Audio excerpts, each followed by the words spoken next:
आप सभी का स्वागत है। ये दूसरा भाग है हमारे इस विषय का, जिसका शीर्षक हमने दिया था men are from Mars and women are from Venus. I don't know why did I give this title. Actually मेरा विषय वस्तु एग्जैक्टली मैन और वुमेन का नहीं है। मैं लार्जली चर्चा कर रहा हूँ रिलेशनशिप की and the topic of relationship management.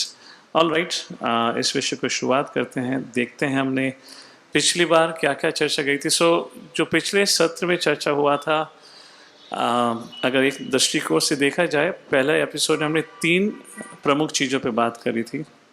पहला विषय था भौतिक संस्कृति वर्सेस अध्यात्म संस्कृति, material culture versus spiritual culture. ये क्या होता है, इनका दृष्टिकोण क्या होता है, इत्यादि पे चर्चा करा था।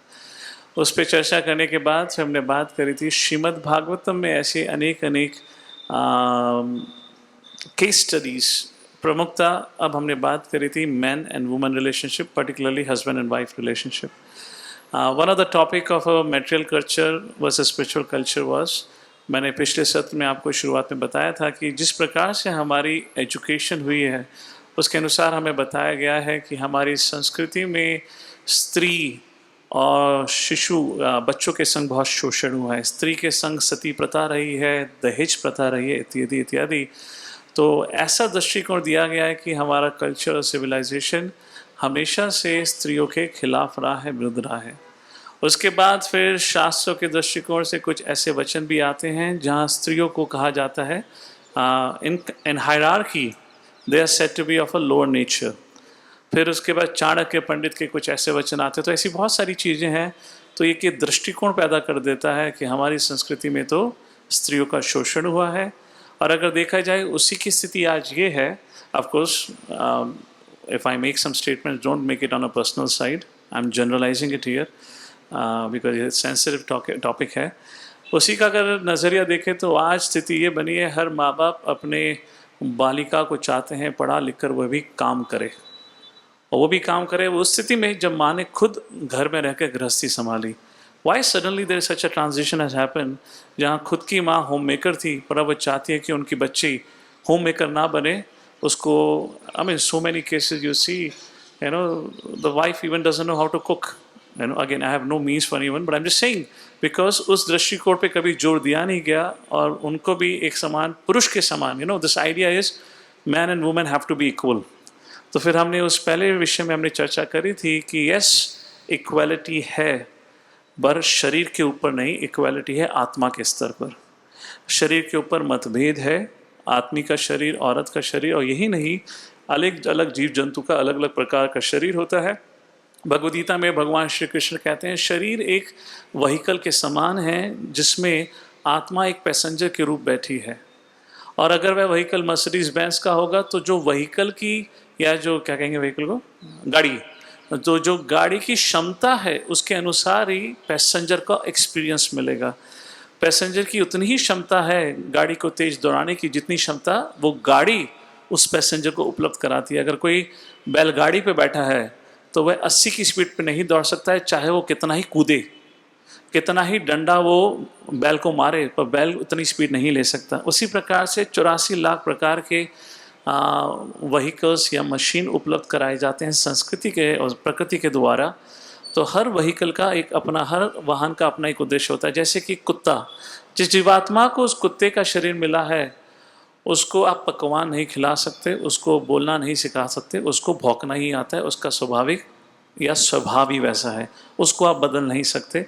उस प्रकार से जैसा जैसा शरीर है उस प्रकार से आपकी आदतें हैं या आपकी कंडीशंस हैं। तो शरीर के रूप से देखा जाए मतभेद है, बट अनफॉर्चुनेटली आज की संस्कृति में, that's what we gonna talk today, elaborate more on that. शास्त्र का दृष्टिकोण ना होने के कारण आजकल लोग जबरदस्ती मैन वुमेन इक्वालिटी की बात कर रहे हैं और वो शरीर को एक समान बनाने के प्रयत्न कर रहे हैं। अगर आप 2000 से लेकर करीबन 2015 तक के समय को देखेंगे, लेट्स से 95 टू 2015, उस 20 साल के समय को देखेंगे, there was lot of propaganda in the media, केवल औरत ही क्यों जन्म देगी, हम भविष्य में पुरुष को भी जन्म देके, यू नो, पुरुष को भी संतान पैदा करके दिखाएंगे। There were lot of experiments were done, अगर आपने मेडिकल फील्ड में उस समय ध्यान दिया होगा। और एक बेचारा मासूम यूरोप की कहानी है, काफ़ी खबरों में छपी थी कि पहला पुरुष प्रेग्नेंट हुआ है। खबर तो आई थी, आगे की खबर कभी नहीं आई, जिंदा बच्चा बच्चा हुआ नहीं हुआ कुछ पता नहीं है, but that was too much in the news. तो इस प्रकार से ये सब प्रोपोगेंडा, ये फालतू की चीज़ चली है। So that was the first part of discussion. उस दृष्टिकोण से फिर हम गए थे श्रीमद् भागवतम में किस प्रकार से हमने बात करी थी शिवजी और Parvati. We also gave an example of Ravana, Mandutri, many other examples, Kadama, Devhuti, Kashyapa, Diti, Kashyapa, Aditi, अलग अलग केस सीरीज चर्चा करी थी। एंड वी टॉक कि अगर आप देखेंगे हमारे इतिहास, हमारी संस्कृति में, जैसे रावण का उदाहरण लिया जाए, रावण ने विभीषण को डांट कर राज्य महल से बाहर निकाल दिया था, क्योंकि विभीषण ने कहा था रावण तुमने जो किया है वो गलत है। पर आपकी जानकारी के लिए यही सेम बात मंदोदरी भी कई बार रावण को कह चुकी थी, पर एक बार भी रावण ने मंदोदरी पर आवाज ऊंची नहीं करी थी। सोचिए, मैं रावण असुर की बात कर रहा हूं, तो बेचारे जो देवगण, नॉट बेचारे, जो देवतागण होंगे उनका चरित्र कैसा होगा।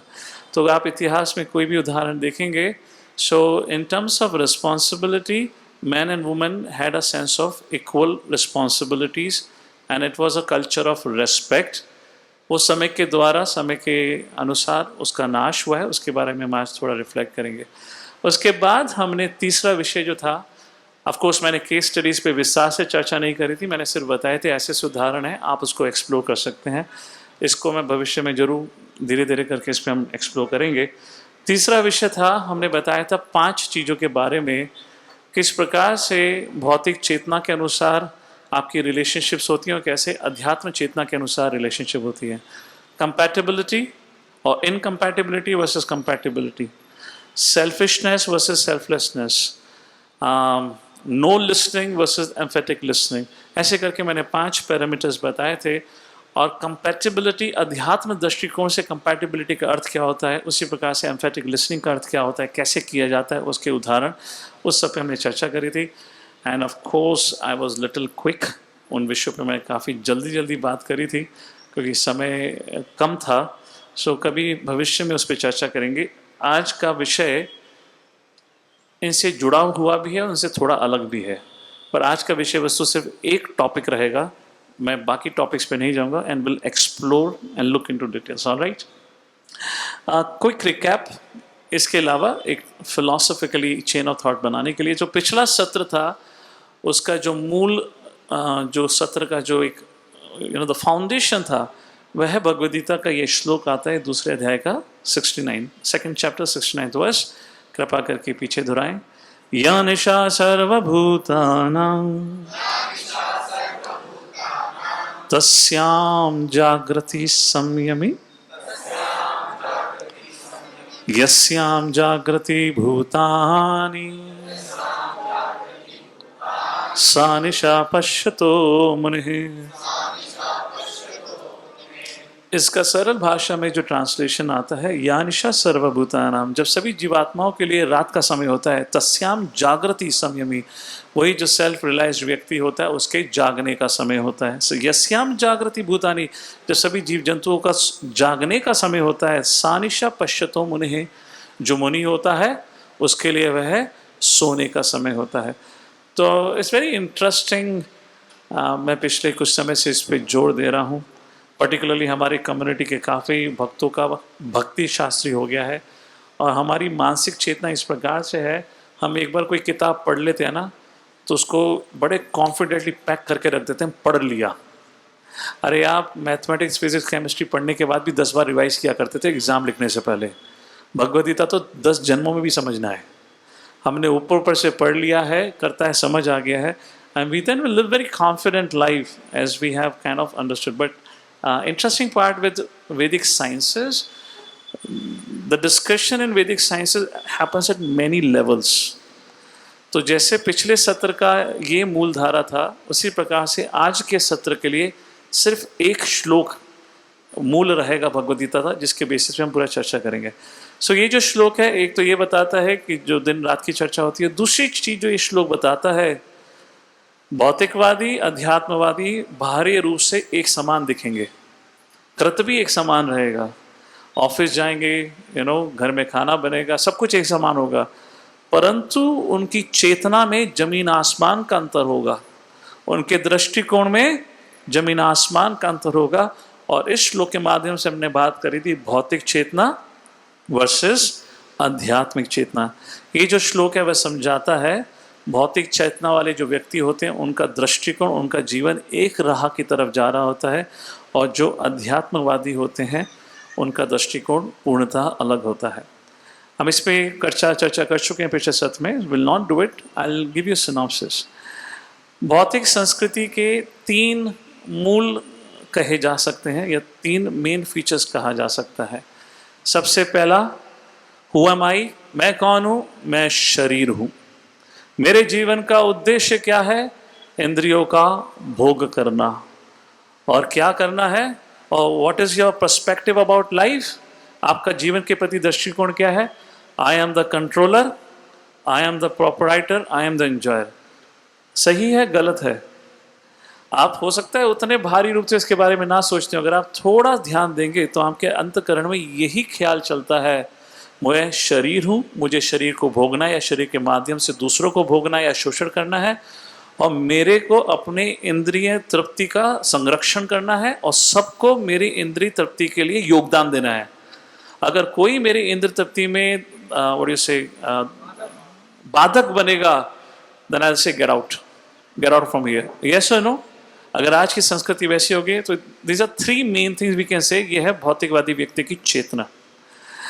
श्रील प्रभुपाद जी सिखाते हैं, देखिए, all material problems have spiritual solution. Okay, problems की, तो इस भौतिक चेतना के कारण काफ़ी सारी परेशानियां हुई हैं। जैसे जैसे समय बढ़ता जा रहा है, जॉइंट फैमिली न्यूक्लियर फैमिली बदलती जा रही है, न्यूक्लियर फैमिली सिंगुलर फैमिली में बदलती जा रही है, मतलब डाइवोर्स केसेस बढ़ते जा रहे हैं। जहाँ जिन हमारे समय में हमें अपने माता पिता का समय या प्यार मिला, आज हमें क्या कहते हैं, नैनी, आई का प्रेम मिलता है। नैनी, नानी नहीं, नानी और दादी की बात नहीं हो रही, अंग्रेजी का शब्द है नैनी। हाँ माता जी, नैनी कह रहे हो ना? ओके, क्या कहते हैं, आई, बच्चे का जो ध्यान रखती है। माँ बाप अपने काम करने चले जाते हैं, day care, day care, you understand day care, all right. So day care, if you look at it, how we have moved from a society जहाँ का सोशल फैब्रिक ऐसा था कि लोग साथ में रहा करते थे, मिलजुल के रहा करते थे, आज हम उससे बहुत अलग हो चुके हैं। और साथ ही साथ देखा जाए तो एक्सप्लॉइटेशन और समाज में लोगों का शोषण कम नहीं हुआ है, सिर्फ बड़ा ही है। आप अपने बचपन के दिन याद करिए, जब आप खेलने जाते थे माँ बाप को चिंता भी नहीं होती थी, हाँ या ना? अगर आज बच्चा आधे घंटे के लिए भी चले जाए तो बेचारे माँ बाप खिड़की से झांकते रहते हैं, कहाँ गया? No, is it an advancement या स्थिति हमारी खराब हुई है? This is what material culture does. तो श्रील प्रभुपाद जी ने बताया जो भी भौतिक परेशानियां होती हैं उसका आध्यात्मिक या उसका स्पिरिचुअल सॉल्यूशन होता है, उस प्रकार से। और साथ ही साथ हमने चर्चा करी थी, रिकैप ऑफ लास्ट सेशन, और साथ ही साथ हमने चर्चा करी थी जो अध्यात्म व्यक्ति होता है उसका दृष्टिकोण क्या होता है। वो आत्मा के रूप में सबको एक समान देखता है, परंतु शरीर के रूप में अंतर होता है, जिसके अनुसार we don't only talk about equality between human species. Bhagavad Gita या कृष्ण समझाते हैं there is an equality across the species, across. तो हम यहाँ केवल एक मनुष्य के अंदर बात नहीं कर रहे हैं समानता की, उस प्रकार से। और साथ ही साथ हमने चर्चा करी थी, बट इसका मतलब ये नहीं है आदमी और औरत वो शरीर के स्तर पर एक समान है, और जो शरीर होता है एक व्हीकल के समान होता है। सो this was all the discussion last time. आइए अब चर्चा करते हैं आगे की। अध्यात्म जो संस्कृति होती है, अलग अलग उसके पहलू हो सकते हैं। जैसे हमने भौतिक संस्कृति के 3 पहलू बताए, मैं कौन हूँ, मैं आत्मा, मैं शरीर हूँ, मेरे जीवन का उद्देश्य क्या है, इंद्रिय तर्पण करना और दूसरों का शोषण करना, या I am the controller, proprietor, enjoyer. You can add one more thing, जीवन क्या है, एकमात्र जीवन, वन लाइफ। इस जीवन को जितना भोगना है, जो भी करना है करो, there is no next life. This is all the metal consciousness. यहाँ तक कि आज के प्रसिद्ध प्रोमिनेंट रिलीजन भी अगर एक दृष्टिकोण से देखा जाए यही बताते हैं, there is only one life, do whatever you want to do, there are no rules, regulation, restrictions etcetera. But जो आध्यात्मिक दृष्टिकोण या संस्कृति होती है वो अलग होती है। उसमें दृष्टिकोण होता है मैं स्वतंत्र नहीं हूं, मैं प्रभु का सेवक हूं। मैं बात ही नहीं कर रहा कि I am not this body but spirit soul, ये तो बेसिक चीज है, ये तो अंडरस्टूड है, तभी स्पिरिचुअल की बात हो रही है। स्पिरिचुअल मीन्स स्पिरिट, ये तो अंडरस्टूड है, but what is more than that.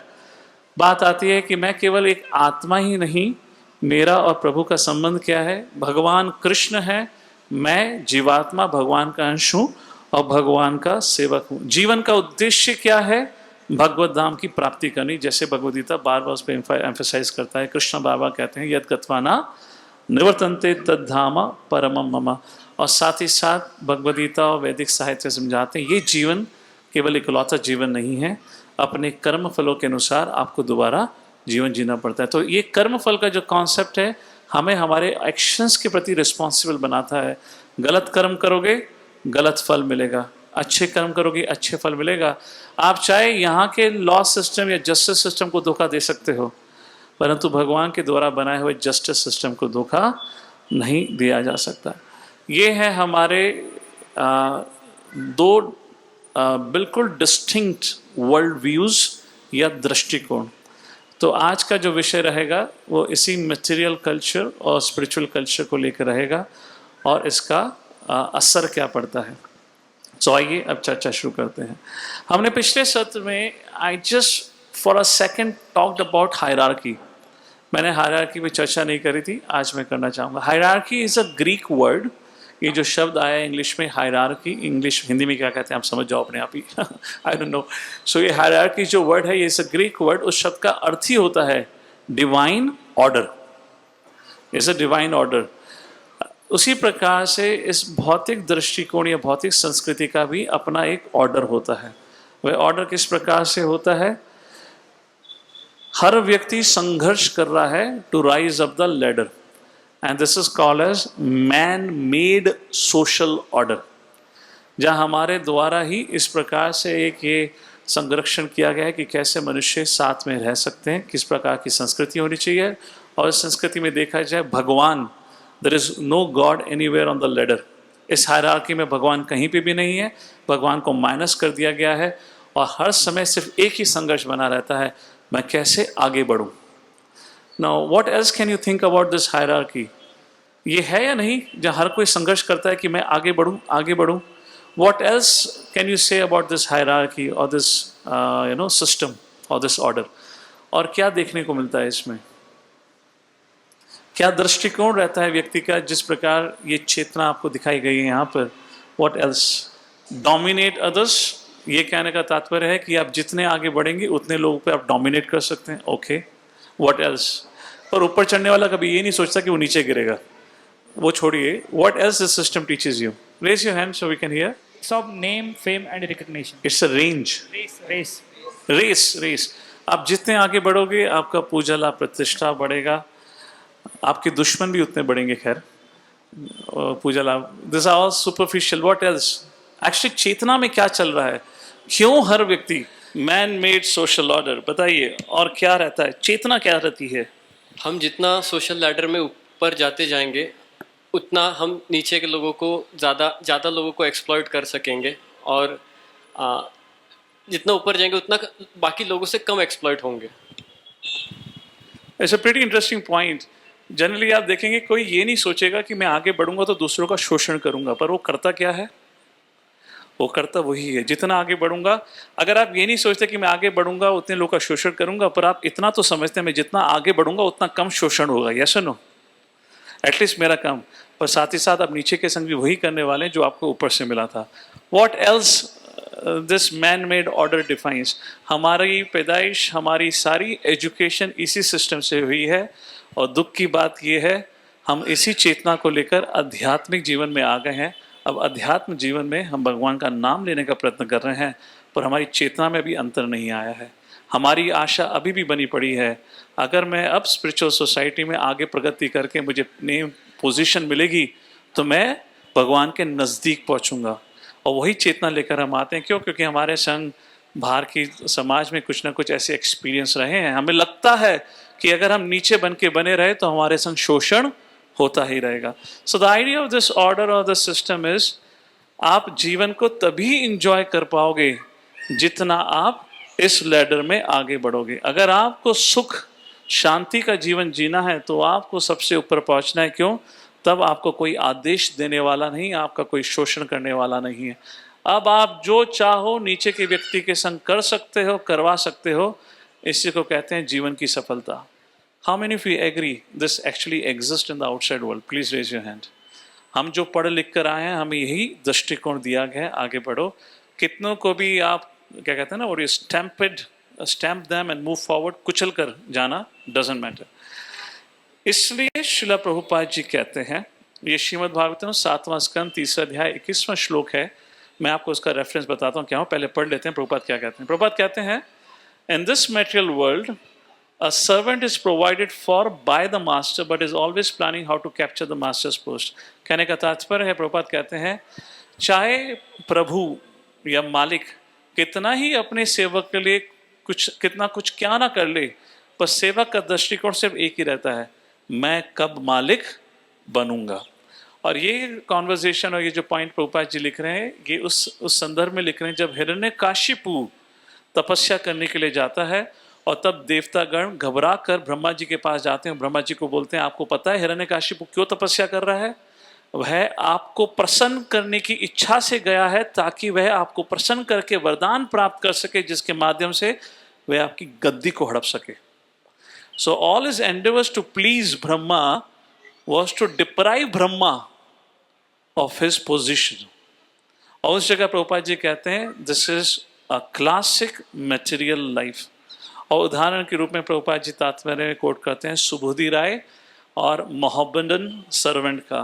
सुबुद्धि राय बंगाल की कहानी आती है। उनका एक मुसलमान सेवक था, उनका बहुत पालन पोषण करा, सेवक ने भी बहुत अच्छी सेवा करी, पर सेवक किसी प्रकार से हेरा फेरी करके भविष्य में जाकर आगे जाकर बंगाल का नवाब बन जाता है। उसका नाम होता है नवाब हुसैन शाह।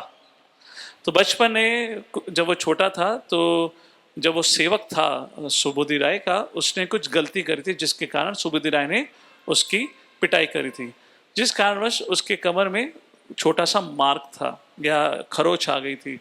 जब वह नवाब हुसैन शाह बन जाता है आगे जाकर, तब वही उसी चोट का बदला लेते हुए सुबोधि राय को मारने का प्रयत्न करता है, पर मार नहीं सकता। एटलीस्ट उसके मन में इतनी तो कृतज्ञता थी, उसका धर्म परिवर्तन कर देता है, हिंदू से मोहम्मदन बना देता है। तो प्रभुपाद जी कहते हैं, आपने जिसका पालन पोषण किया भौतिक संस्कृति में, भौतिक दृष्टिकोण में, वही आपके ऊपर हावी होने का सिर्फ मौका या अवसर ढूंढता है। This is how it works out. Like Ravana और शिव जी की बात कर लो। रावण शिव जी का भक्त था, भक्त थोड़े ना। जब प्रभुपाद जी चेन्नई में गए थे तो एक शैवाइट था जो शिव जी का भक्त था, तो कह रहा था, अरे नहीं कृष्ण की भक्ति नहीं होती, केवल शिव जी की भी भक्ति होती है। तो प्रभुपाद जी ने कहा, देखिए अगर आप संस्कृत में अगर देखेंगे, भक्त और भक्ति का शब्द केवल विष्णु के संदर्भ में आता है, कभी किसी देवता के संदर्भ में नहीं आता। अगर आप कहेंगे शिव जी का भक्त, तो इसका मतलब रावण शिव जी का भक्त हुआ, इसका मतलब हिरण्यकाशिपु ब्रह्मा का भक्त हुआ। तो आपने भक्ति और भक्त दोनों की बेइज्जती कर दी है, हिरण्यकाशिपु और रावण जैसे भक्त का उदाहरण देकर। भक्त जो होती है वह सेल्फलेस होता है, जहां आप दूसरे की सेवा करना चाहते हैं, ना कि उनसे कुछ लेना चाहते हैं। परंतु जो देवताओं के संग संबंध होता है हमारा, वो केवल आदान प्रदान का होता है। मैं 10 रुपये चढ़ा रहा हूँ, मेरे बच्चे को पास करा देना। मैं 100 रुपये हुंडी में डाल रहा हूँ, मेरे बच्चे की शादी करा देना।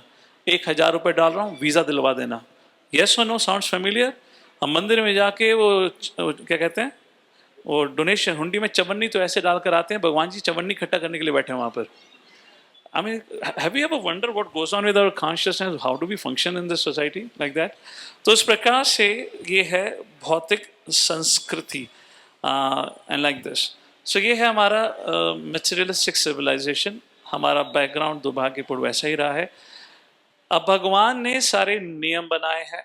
तो भगवान ने जब इस प्रकार से ये सृष्टि बनाई है, उसके लिए प्रकृति के नियम बनाए, तो साथ ही साथ जीवात्माओं के रहने के लिए और उनकी प्रगति करने के लिए भी नियम बनाए हैं। What is called as a divine order. Let's take a look at Krishna's divine order. तो ये जो था, ये मैन मेड ऑर्डर था। जैसे कि थियोक्रेसी 15th और 16th सेंचुरी तक यूरोप में सारे डिसीजंस प्रीस्ट या पेस्टर लिया करते थे। तो जो क्षत्रिय थे उन्होंने कहा, यार ये भी मांस खाता है, मैं भी खाता हूँ, ये भी नशा करता है, मैं भी नशा करता हूँ, ये सफ़ेद गाउन पहन के नशा करता है, मैं राजा के कपड़े पहन के नशा करता हूँ, साइड हटाओ इस बदमाश को, इसका वैल्यू क्या है? तो they through theocracy out of the country and they establish monarchy, जिसका मतलब ऑटोक्रेसी, जिसका मतलब अब सारे निर्णय राजा लेगा।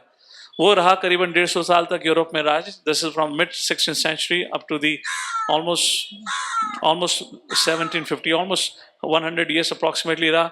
जब क्षत्रिय का राज होना शुरू हो गया तो क्षत्रियों ने फिर वैश्यों का शोषण करना शुरू कर दिया, बिकॉज इन दिस कल्चर यहाँ भगवान नहीं है। भगवान ना होने के कारण जो भी ऊपर पहुंचता है वह सोचता है मैं जो चाहूं कर सकता हूं, कोई मुझे कुछ कह नहीं सकता। तो जब क्षत्रिय राज करने लगे, ब्राह्मण उनको ठीक करने वाले नहीं थे, ब्राह्मण को हटा दिया गया था, तो क्षत्रिय शोषण करने लगे, उसको कहा जाता है कैपिटलिज्म। उसके बाद फ्रेंच रेवोल्यूशन हुआ है करीबन 1750 के आसपास, और 1750 में फ्रेंच रेवोल्यूशन में तो जितने दैट वाज मोनार्की। उसका फ्रेंच रेवोल्यूशन हुआ तो वैश्य ने सोचा यार ये क्षत्रिय क्या कर रहा है, सिर्फ शोषण करता है, हमारा टैक्स हम भरते हैं, मेहनत हम करते हैं, इस राजा को हटाओ। एंड देन 1715 फ्रेंच रेवोल्यूशन के बाद शुरू हुआ कैपिटलिज्म। वो कैपिटलिज्म रहा करीबन अगले 150 साल तक या 160 साल तक। 1918 में स्टालिन ने लिखा था what you call as Marx's philosophy of communism. तो जितने वैश्यास थे उन्होंने कैपिटलिज्म की स्थापना करी, तो वह शूद्रों का शोषण करने लगे। अब जब शूद्रों का शोषण हुए तो उन्होंने मिलकर शुरू करा कम्युनिज्म, और 1918 से कम्युनिज्म की शुरुआत हुई, जो 1990 में कम्युनिज्म का नाश रशिया में हुआ। और अगर आप इतिहास को देखेंगे पिछले 500 साल का, theocracy, monarchy, capitalism and communism, ये सब ही फेल हुए हैं। और अब आया है डेमोक्रेसी। कौन सा क्रेसी? डेमोक्रेसी। प्रभुपाद कहते थे डेमोक्रेसी नहीं है, डेमोक्रेसी है। Anyway, so minus god only leads to disaster. It's a matter of time जब हमें ये समझ आए, क्योंकि उसका दृष्टिकोण होता है शोषण करना। Now what is Krishna's divine order? जो हमारे द्वारा बनाया हुआ सोशल ऑर्डर होता है, उसमें हर व्यक्ति आगे बढ़ना चाहता है, चाहे उसके टीचर हो, कोई भी हो, उसको हटाकर they want to occupy that position.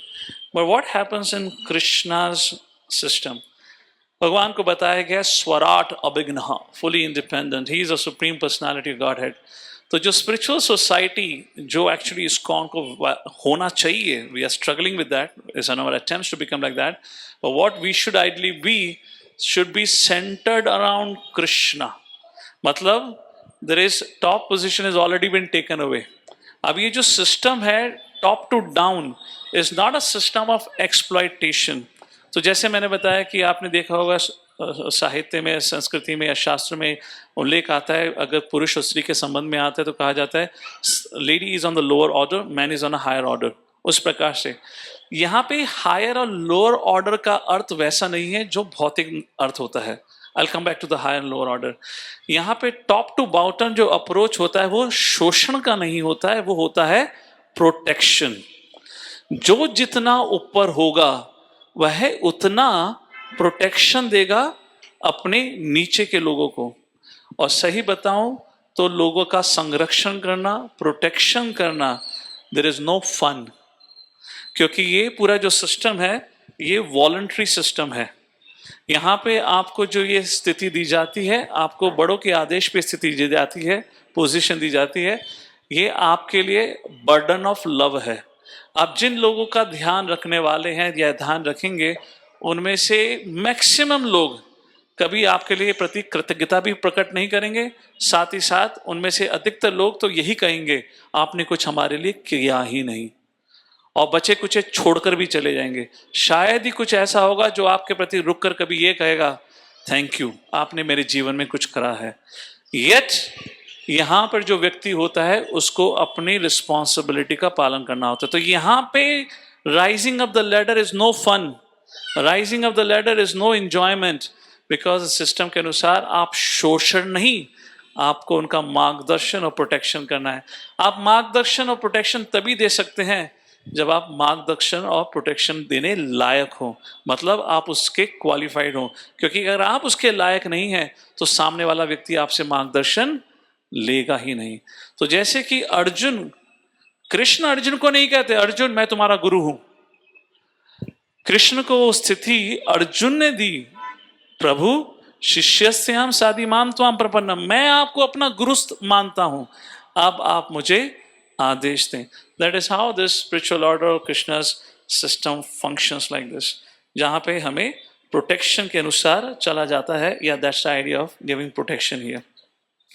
क्योंकि यहाँ पर हमें प्रोटेक्शन देनी है, अलग अलग रोल्स हैं, इसलिए स्पिरिचुअल ऑर्डर और स्पिरिचुअल ये जो सिस्टम है, इसमें हर व्यक्ति का रोल और उसकी जॉब प्रोफाइल बड़ी क्लियरली डिफाइन होती है. जैसे कि गुरु, अगर कोई दीक्षा गुरु है उसका जॉब प्रोफाइल क्या है, अगर शिक्षा गुरु है उसका जॉब प्रोफाइल क्या है. केवल उन दोनों का नहीं, शिष्य का जॉब प्रोफाइल क्या है वो भी डिसाइडेड होता है. साथ ही साथ शिष्य गुरु के प्रति किस प्रकार से कंडक्ट या किस प्रकार का व्यवहार करना चाहिए वो भी निर्धारित होता है. भगवद गीता का कौन सा ये श्लोक है जो बताता है कि हमें किस प्रकार से गुरु के संग संबंध बना के रखना चाहिए? What is that shloka? 4th chapter verse number 34. What does that shloka says? ये बताता है कि आपको अपने वरिष्ठों के प्रति किस प्रकार से व्यवहार करना चाहिए. तद विधि प्रणिपातेन परिप्रश्नेन सेवया उपदेशन्ति ते ज्ञानम ज्ञानिना सत्वदर्शिना. आप अपने वरिष्ठों के पास जाएं, प्रश्न पूछें पर विनम्रता से, और केवल प्रश्न नहीं, साथ ही साथ सेवा करें. जब आपके सेवा भाव से प्रसन्न होंगे तब वह आपके प्रश्नों का उत्तर देंगे. इन other words, offering protection is a choice that the person on this position has. आप उसको फोर्स नहीं कर सकते कि आप हमें प्रोटेक्ट करो, क्योंकि यहाँ पर कुछ फाइनेंशियल लेन देन होता ही नहीं है. यहाँ पे जो ब्राह्मण बैठा है, आप उसका सैलरी देकर या पैसा देकर आप हायर नहीं करते, क्योंकि अगर आप हायर करेंगे then this person is accountable. अब आपकी सेवा करनी पड़ेगी कि आपने पैसा दिया है. यहाँ पे वो सिस्टम ही नहीं है, यहाँ पैसे का कोई लेन देन नहीं है इस पूरे सिस्टम में. आपने जिसको गुरु माना है, अब आपको शिष्य के रूप अनुसार व्यवहार करना है. अगर आपने शिष्य के अनुसार व्यवहार नहीं किया तो गुरु चला जाएगा. Why should he take care या प्रोटेक्शन या उस व्यक्ति का ध्यान रखे जो उसके लायक या काबिल ही नहीं है? हाँ या ना? इस प्रकार ये पूरा सिस्टम चलता है. यहाँ पे अगर लीडर का जॉब प्रोफाइल क्लियर है तो डिपेंडेंट का भी जॉब प्रोफाइल क्लियर है, और वो संबंध स्पष्टता से बताया गया है. और अगर सोचिए, अगर शिष्य बिल्कुल लायक है परंतु किसी कारणवश गुरु अपनी काबिलियत खो देते हैं, तो शास्त्रों में ये भी कहा गया है, you can डिसोन, you can change your leader, you can change your गुरु. यहाँ सेंटिमेंट्स और इमोशंस के अनुसार रिलेशनशिप नहीं बनाई जाती. यहाँ कहते हैं शास्त्रों के अनुसार जो बताया गया है उसके अनुसार रिलेशनशिप्स बनाई जाती हैं. So this just a little introduction to it. Let's get into this subject matter. तो हम बात कर रहे हैं भगवान का डिवाइन सिस्टम. तो अब ये जो अलग अलग रोल्स हैं, ये किस अनुसार निर्धारित होते हैं? मतलब कौन व्यक्ति यहाँ ऊपर बैठेगा, कौन व्यक्ति नीचे बैठेगा, इसके लिए कोई ना कोई तो सिस्टम होना चाहिए, कोई ना कोई तरीका होना चाहिए. तो भगवान स्वयं भगवद गीता के माध्यम से उस सिस्टम की स्थापना करते हैं. अगर मैं आपको एक दृष्टि से बताऊं, जब कहते हैं भगवान कि मैं धर्म की स्थापना करने के लिए आता हूं, और धर्म की स्थापना और अधर्म का विनाश, तो भगवान इस अधर्म का विनाश करने के लिए और इस धर्म की स्थापना करने के लिए आते हैं. He comes to abolish that materialistic culture and to re-establish this divine order. And what is this divine order? इसको कहा जाता है वर्णाश्रम धर्म. Let's take a look at it and we'll give you a different understanding of casteism today. Please repeat after me. Chaturvarnyam maya shrashtam gunakarma vibhagashah तस्य कर्तारम् अपि मां विधि अकर्तारम् अव्ययम्. सो भगवान कहते हैं यहाँ पर, जो ये आपके लिए हमने सिस्टम के निर्धारित या सिस्टम निर्धारित किया है या सोशल ऑर्डर बनाया है, ये किस अनुसार बनाया है? यहाँ पे 4 वर्ण होते हैं और 4 आश्रम होते हैं. आश्रम के बारे में मैं अगर अगले हफ्ते तीसरा एपिसोड करते हैं तब बात करेंगे. आज वर्ण के ऊपर बात करते हैं. तो भगवान कहते हैं 4 वर्ण होते हैं, ब्राह्मणा, क्षत्रिय, वैश्य, शूद्र. और आप सब जानते होंगे, आपने सुना तो होगा ही, मतलब ब्राह्मणा, Kshatriya, Vaishya, Shudra, right? This is understanding. The highest order is Brahmana, second is Kshatriya, third is Vaishya. Fourth is Shudra. इस चीज को लेकर बहुत सारी टिप्पणी करी गई हैं, बहुत सारे अपशब्द या you know what can say uneducated जवाब दिए गए हैं, टिप्पणी दी गई कि देखिए ये शोषण का सिस्टम है, ब्राह्मण लोग ऊपर बैठ गए हैं, वो शूद्रों का शोषण कर रहे हैं। सबसे पहले तो ये समझना है कि जो ये सिस्टम है स्पिरिचुअल सर्कल या स्पिरिचुअल ऑर्डर, उसमें हायर और लोअर के अंदर कोई अंतर नहीं होता है। हायर और लोअर की परिभाषा वहीं आती है जहां पे शोषण होता है, क्योंकि जितने आप आगे बढ़ेंगे उतना आप शोषण कर पाएंगे। परंतु इस ऑर्डर में, क्योंकि ये ऑर्डर है प्रोटेक्शन का, और ये जो ऑर्डर है प्रोटेक्शन का, the flow of protection from top to bottom जो है वो तभी चल सकता है जब यहां से लेकर ऊपर तक सब लोग एक ही चीज कर रहे हैं। What is that one thing that everyone has to do? कोई भी ऐसा व्यक्ति नहीं है यहां तक कि भगवान तक वो चीज ना करें, सब लोग एक चीज कर रहे हैं, उसी के माध्यम से टॉप टू बॉटम प्रोटेक्शन बनी रहती है। What is that one thing? सेवा। तो जब आप सेवा की बात करते हैं, there is nothing called as higher and lower. जब आप शोषण की बात करते हैं तब उसमें चर्चा आती है this is higher, this is lower. जब सेवा करें, जैसे आप देखिए भगवद गीता की शुरुआत होती है, भगवान श्री कृष्ण रथ पर सारथी के रूप में बैठे हैं। कौन किसकी सेवा कर रहा है? What is higher and lower? कहने को भगवान हायर पोजीशन पे हैं, परंतु वह अर्जुन की सेवक बन के सेवा कर रहे हैं। आवश्यकता के अनुसार जैसी स्थिति होती है वैसे काम किया जाता है। उस अनुसार ये जो सिस्टम है ये तभी वैलिड है जब आपका इसमें सेवा का भाव आए। तो एक हुआ हमारा ब्राह्मण, क्षत्रिय, वैश्य, शूद्र। दूसरा दृष्टिकोण आता है स्त्री और पुरुष का। कहा जाता है कि देखिए पुरुष ऊपर हैं, स्त्री नीचे हैं। Now, yes, that is what is said in scriptures. But why it is said? Please take a look at it. अगर आप what I say now, don't evaluate or don't judge based on current environment. Because psychophysical बहुत abuse हुआ है आज की प्रजा का, तो it's very difficult to infer. अगर कोई पुरुष शरीर में है तो उसकी जो साइकोफिजिकल नेचर पुरुष जैसी होगी नहीं होगी, आजकल डाउटफुल हो गया है वो, इट्स वेरी कॉम्प्लिकेटेड। सो अगर आप देखेंगे ट्रेडिशनली और जनरली जो पुरुष का शरीर होता है, it is more stronger and rough as compare to the tender body of a female. इसलिए हमने उदाहरण दिया था पिछले सत्र में, ट्रैक्टर है ना, फ्लैशी कार।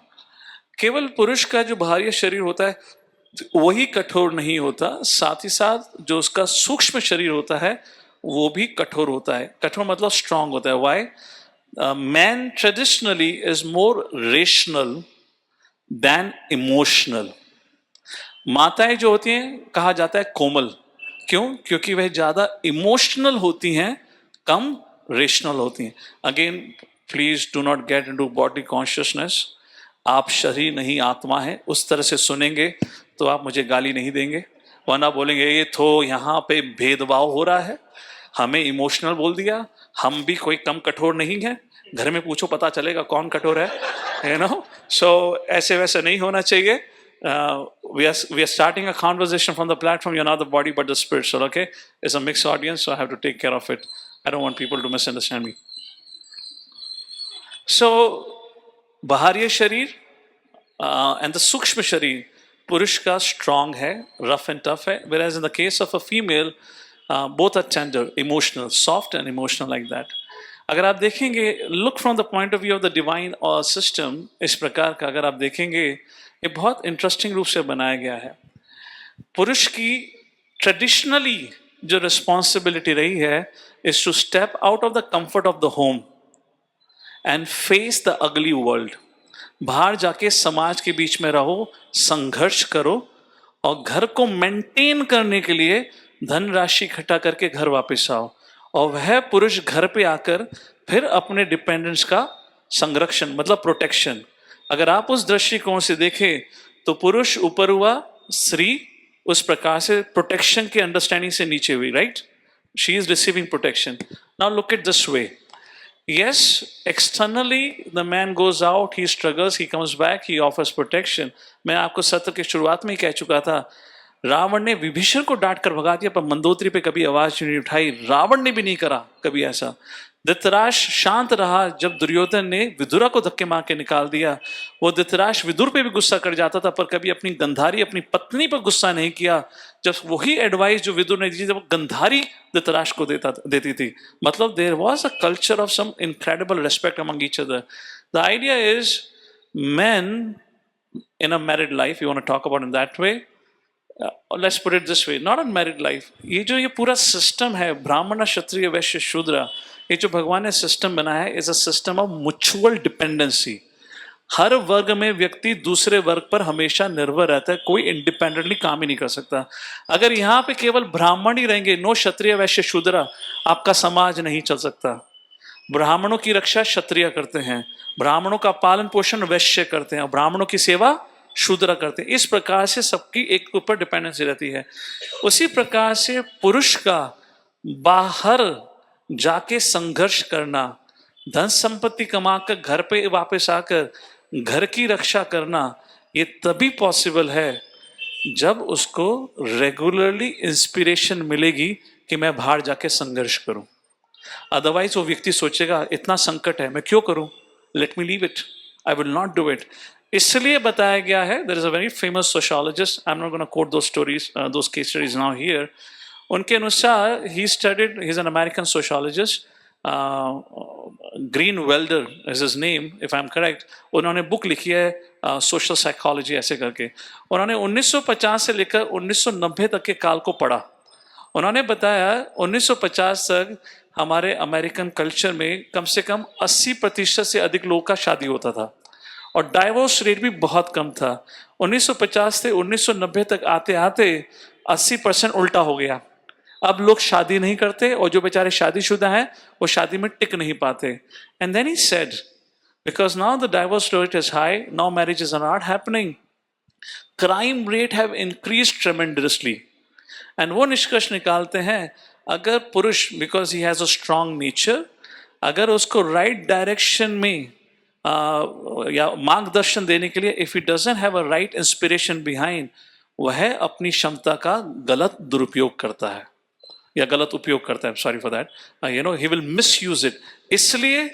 इसलिए आज क्राइम रेट बढ़ा है। This was his conclusion, which means for a man to really function he is always dependent on the inspiration coming from the house. इसके बारे में मैं आगे कोट करूंगा। I'll pause here. I'll come back to it in a short while. I'll quote some verses for this. So man can continue to struggle outside if he has an inspiration. अगर देखा जाए इस दृष्टिकोण से, if I ask you who is leading, a man or a woman, would you say now दोनों एक ही level पर हैं? क्योंकि मैन संरक्षण करता है और वो तभी कर सकता है जब उसको इंस्पिरेशन मिले माता से। तो ये दोनों एक स्तर पे हुए या नहीं? This is how the system functions. I'll come back to it in a short while. So that was the idea. If you have to give a protection, तो उसके rules regulation होते हैं. So who is higher or who is better? उस प्रकार से हमने बात करी. So अध्यात्म दृष्टिकोण में higher और better का मतलब ही नहीं होता है. Let me quote शिला प्रभुपाद. शिला प्रभुपाद जी को हम कोट करते हैं यहाँ पे. शिला प्रभुपाद जी 3रा स्कंद 6ठा अध्याय 33वें श्लोक में बहुत खूबसूरत बात कहते हैं. It is actually better to be a Shudra than to be a Brahmana and not develop the service attitude. Prabhupada कहते हैं हर कोई सोचता है, जो ये ब्राह्मण क्षत्रिय वैश्य शूद्र शब्द को जानता है वो कहता है मैं ब्राह्मण हूँ, मैं ब्राह्मण बनना चाहता हूँ, क्योंकि भौतिक चेतना है, भौतिक चेतना के अनुसार everyone wants to be on the highest order, तो उनको लगता है ब्राह्मण is the highest order. Prabhupada कहते हैं अध्यात्म दृष्टिकोण में ब्राह्मण क्षत्रिय वैश्य शूद्र में कोई अंतर नहीं है, all are absolute, as long as सबके अंदर सेवा वृत्ति हो। क्या होनी चाहिए? सेवा वृत्ति। तो प्रभुपाद कहते हैं ब्राह्मण होने से अच्छा तो शूद्र होना है अगर आपके अंदर सेवा भाव है। जनरली शूद्र के अंदर बाय डिफॉल्ट सेवा भाव होता है, बिकॉज दे फंक्शन वेल जब उनको कहा जाए क्या करना है। So here Prabhupada says being a shudra is far better than being a learned brahmana, पर उसके अंदर सेवा वृत्ति नहीं है। बिकॉज दैट एटीट्यूड, सेवा भाव, वही भगवान को प्रसन्न करता है। Every living being, even if he be a brahmana by qualification, must take to the service of the lord. Both Bhagavad Gita, Shrimad Bhagavatam इसी निष्कर्ष की चर्चा करते हैं। परंतु going back to the hierarchy again, अगर हम इसी स्पिरिचुअल सोसाइटी, स्पिरिचुअल ऑर्डर से या पिरामिड से अगर हम भगवान को हटा देते हैं, केवल अब नाम का ही वर्णाश्रम रह गया है, नाम का ब्राह्मण, नाम का क्षत्रिय, वैश्य, शूद्र रह गया है, तो ये पूरा का पूरा सिस्टम बदलकर एक्सप्लॉइटेटिव बन जाता है, जहां अब ब्राह्मण क्षत्रिय का शोषण करेगा, क्षत्रिय वैश्य का शोषण करेगा, वैश्य शूद्र का शोषण करेगा। ये जो सोशल सिस्टम या हमारा जो सोशल ऑर्डर है वह तभी बन के रह सकता है जब उस Prabhupada would often say the center of all relationship should be Krishna, which means Krishna के अनुसार जीवन जीना।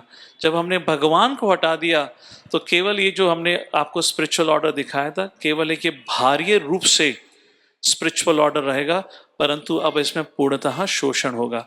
और देखा जाए हमारी संस्कृति का पतन होने का जो कारण रहा है, despite having the advance culture and civilization, वो इसलिए हुआ कलयुग के प्रभाव में आकर हमारे द्वारा भगवान को इस सोशल ऑर्डर से हटा दिया गया और या तो ब्राह्मण को स्पष्ट बैठा दिया गया या मायावाद जैसी फिलॉसफी आ गई जहां आप भी भगवान मैं भी भगवान इत्यादि इत्यादि करके ये पूरा का पूरा सोशल ऑर्डर डिस्टर्ब हो गया, नाश हो गया।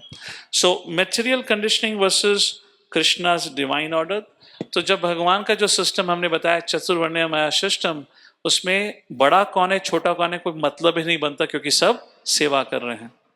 जिसकी सेवा करने की आवश्यकता है वो सेवा करेगा। परंतु जब वह भौतिकवादी सिस्टम होता है, भौतिक चेतना होती है, हायर मतलब अब आप ज्यादा एंजॉय कर सकते हैं, हायर मतलब अब आप ज्यादा लोगों का शोषण कर सकते हैं, ज्यादा लोगों पे कंट्रोल कर सकते हैं।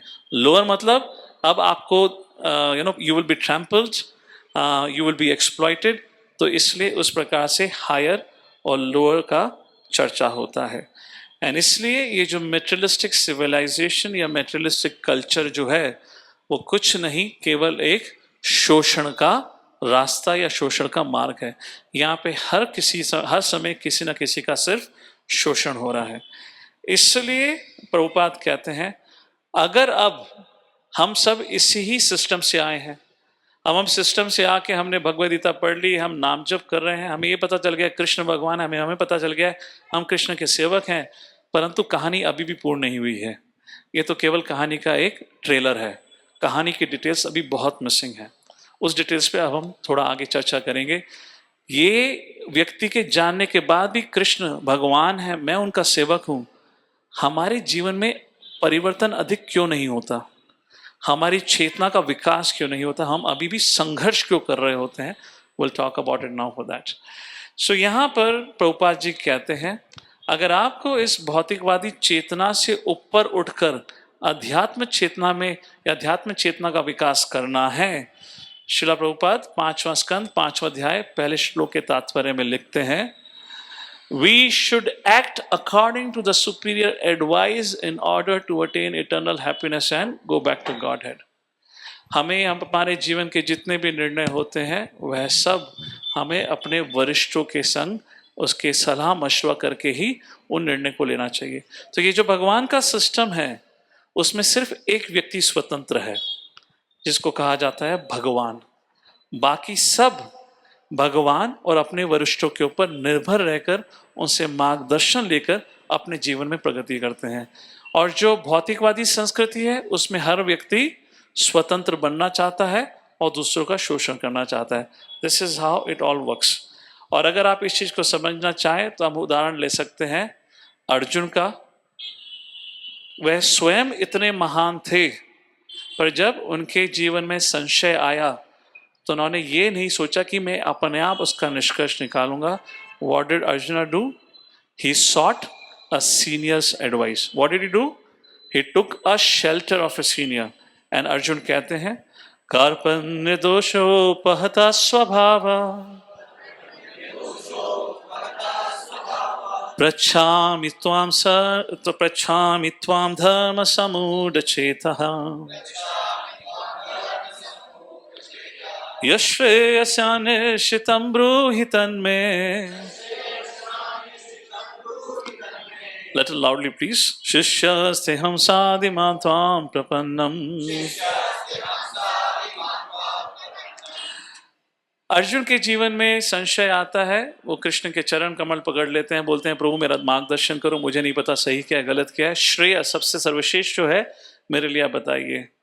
देखिए अगर देखा जाए, आप महाभारत के बारे में जानते होंगे, ऐसा नहीं कि कृष्ण केवल अर्जुन को उपलब्ध थे। क्या कृष्ण दुर्योधन के लिए भी उपलब्ध थे? हाँ या ना? क्या कृष्ण अगर दुर्योधन मदद मांगता तो मना करते? नहीं, दुर्योधन ने मदद मांगी, कृष्ण ने दी भी। कृष्ण ने कहा भाई दुर्योधन अर्जुन दोनों मदद मांगने के लिए आए हो, या तो नारायणी सेना लो या मुझे लो। और तुम्हें पता है उसके बाद क्या हुआ। देखिए जिस प्रकार से कृष्ण अर्जुन के बोलने के बाद उनको सलाह देते हैं, दुर्योधन के प्रति तो भगवान की इतनी कृपा थी, अर्जुन से भी अधिक कृपा थी, कि दुर्योधन के बिना मांगे भगवान हस्तिनापुर जाके दुर्योधन को सलाह देते हैं। हाँ या ना? If you look at it, Lord extended himself far for Duryodhana, even for Arjuna. Arjun ने तो जब कहा प्रभु आप मुझे मेरी मदद करो, मुझे सलाह दो, मेरा मार्गदर्शन करो, तो भगवान ने कहा मैं दूंगा। वरना अभी तक तो अर्जुन ही बोल रहे थे ना, भगवान ने तो कुछ भी नहीं बोला। और देखिए भगवान स्वयं विराट के देश को छोड़कर हस्तिनापुर जाते हैं दुर्योधन का मार्गदर्शन करने के लिए, जब दुर्योधन ने मांगा भी नहीं था। अब अंतर क्या आता है अर्जुन और दुर्योधन में? अभी तक जो मैंने चर्चा करी है, अगर आप उसको समझे हैं या समझना चाहते हैं, तो ये छोटा सा अर्जुन और दुर्योधन के उदाहरण से आप स्पष्ट रूप से समझ सकते हैं। कृष्ण दोनों को उपलब्ध थे। एक वरिष्ठों का मार्गदर्शन स्वीकार करने को तैयार था, और अगर नहीं भी दे रहे हैं तो उनसे विनती करके मांग रहा था। और दूसरा जिसको मार्गदर्शन देने के लिए स्वयं भगवान तत्पर थे, वो उस मार्गदर्शन को भी से नकार रहा था। ये है दुर्योधन, ये है भौतिकवादी चेतना। हो सकता है हमने धोती कुर्ता पहना, हो सकता है हमने कंठी माला पहनी, हो सकता है माला घुमा रहे, हो सकता है भगवान के नाम ले रहे हो, पूजा आराधना करते हो, पर आपकी चेतना किस प्रकार है? दुर्योधन के समान या अर्जुन के समान? मुझे सब पता है, मैं सब जानता हूं। अर्जुन 89 इयर्स के थे, ऑलमोस्ट 90 साल का व्यक्ति था जब कहते हैं कुरुक्षेत्र का युद्ध हुआ था। और सबसे महान युद्ध, चरित्र में सबसे सर्वश्रेष्ठ, युधिष्ठिर का छोटा भाई, मतलब राजा, विश्व के राजा का छोटा भाई, सब पूर्ण से वो निपुण था। फिर भी वह अपने मार्गदर्शन के लिए जब आवश्यकता पड़ी तो भगवान के चरण कमलों को पकड़ के बोलता है प्रभु मेरा मार्गदर्शन करो। और केवल मार्गदर्शन करने नहीं कहता, पहले तो स्वीकारता है मेरी ही गलती है, मेरी ही मूर्खता का कारण, मुझे नहीं पता सही क्या गलत क्या है। और हम जानते हुए भी कि हम गलत कर रहे हैं, पर हम मार्गदर्शन नहीं लेंगे। How many of you agree with this? Please raise your hand. And you know why we all struggle with this? Because we so strongly identify with materialistic civilization. हम लोग बाहरी रूप से हमने अध्यात्म संस्कृति अपनाने का प्रयत्न किया है। Of course we are grateful that we all are doing for that. हमने अपने वस्त्र बदले, अपनी वेशभूषा बदली, अपना खाना बदला, अपने संस्कार बदलने का प्रयत्न कर रहे हैं, पर चेतना में तो परिवर्तन हुआ ही नहीं है। ये तो अभी कहानी की शुरुआत है, अभी तो बहुत कुछ है आगे, ये तो just a very first step. इसके बाद तो भगवद गीता शुरू होती है। हमारे जीवन में तो गीता की शुरुआत भी नहीं हुई, हमने तो अभी तक आश्रय ही नहीं लिया, हमने गुरु स्वीकार लिया है। करेंगे हम अपनी मन की, कभी नहीं पूछेंगे क्यों, कुछ बोल दिया तो हमारी इच्छा के विरुद्ध हो जाएगा। अब दुर्योधन का मार्गदर्शन ले रहे हैं या अर्जुन का? आप भक्त का मार्गदर्शन ले रहे हैं या असुर का मार्गदर्शन कर रहे हैं, मार्गदर्शन ले रहे हैं? It's a thing that we got to think about. And reason why we are stuck into this, उसका कारण यह है क्योंकि हम बाहरी दुनिया में बहुत जल भुन चुके हैं। हमें लगता है कि अगर हमने किसी का आश्रय ले लिया तो हमारे संग वैसे ही शोषण हो जाएगा जैसा हमारा वहां हुआ था। तो भाई ये बताइए, सबसे पहले जब हम भक्ति की या भक्ति का जीवन जीना शुरू करते हैं तो सबसे पहले भगवान और भक्तों के ऊपर श्रद्धा आती है। अधौ श्रद्धा ता साधु संघा भजन क्रिया। हमारी श्रद्धा का स्तर क्या है? हमारी तो साधु संघा पे कोई श्रद्धा ही नहीं है। अगर श्रद्धा होती तो आप आज ये नहीं कहते कि नहीं मैं बाहर संस्कृति में बहुत जल भुन चुका हूं, मेरे बहुत बैड एक्सपीरियंस रहे हैं, अगर मैंने कभी भी किसी से मार्गदर्शन प्राप्त किया है तो मुझे हमेशा धोखा मिला है। तो आपका भक्त समाज में भी रह के आपकी श्रद्धा का क्या निर्माण या क्या प्रगति हुई है? हम अभी भी वहीं के वहीं हैं। उस प्रकार से जैसे कि युद्ध के समापन में जब दुर्योधन मरने ही वाला था, पांडव खड़े थे, भगवान श्री कृष्ण खड़े थे, और दुर्योधन कृष्ण को बुलाता है और कहता है कृष्ण तुम्हारे कारण ही सब कुछ हुआ है, and he blamed everything for what happened on the battlefield to lord Shri Krishna. Many conversation happen, I will keep it concise and to the point here. वो सबका सारा ब्लेम किसको देता है? कृष्ण को देता है. आप देखेंगे जो व्यक्ति जब भगवान और भक्त की शरण नहीं लेता वह हमेशा अपनी गलती के लिए दूसरों को जिम्मेदार ठहराएगा. Sounds familiar? Think deeply about it. ऐसे व्यक्ति के लिए यह स्वीकार करना कि मैं भी गलती कर सकता हूं या मैंने गलती करी है इज वेरी डिफिकल्ट. इसलिए श्रील प्रभुपाद जी कहते थे जो व्यक्ति इस श्लोक के संदर्भ में एक क्लास में प्रभुपाद कह रहे थे जैसे ही व्यक्ति इस चीज को स्वीकार लेता है कि वो गलती कर रहा है, he has one 50% of the battle. वो अपने जीवन के संघर्ष का 50% विजय प्राप्त कर चुका है, क्योंकि ये अपने में ही बहुत बड़ी असीम कृपा है भगवान की उस व्यक्ति के ऊपर, जो भगवान उसको ये एहसास दिला चुके हैं कि मुझसे भी गलती होती है, गलती मैंने करी. और दुर्योधन क्या कहते हैं वहां पर? ये कृष्ण सब कुछ तेरा करा हुआ है, and he abused Krishna. When Krishna heard all this thing, then Krishna said, Duryodhan, let me tell you the truth. मेरे द्वारा करा हुआ नहीं है. जो तुम्हारी स्थिति है और जो कुरुक्षेत्र की युद्ध भूमि में हुआ है उसका जिम्मेदार सिर्फ एक व्यक्ति है, उसका नाम है दुर्योधन. और मैं तुम्हें कारण बताता हूं क्यों तुम उसके जिम्मेदार हो. तुम्हारे पास एक से बढ़कर एक तुम्हारे वेल विशर्स थे. भीष्म पितामह, विदुरा, व्यासदेव जी, कृपाचार्य, द्रोणाचार्य, यहां तक कि मैं स्वयं तुम्हारा मार्गदर्शन करने के लिए आया था.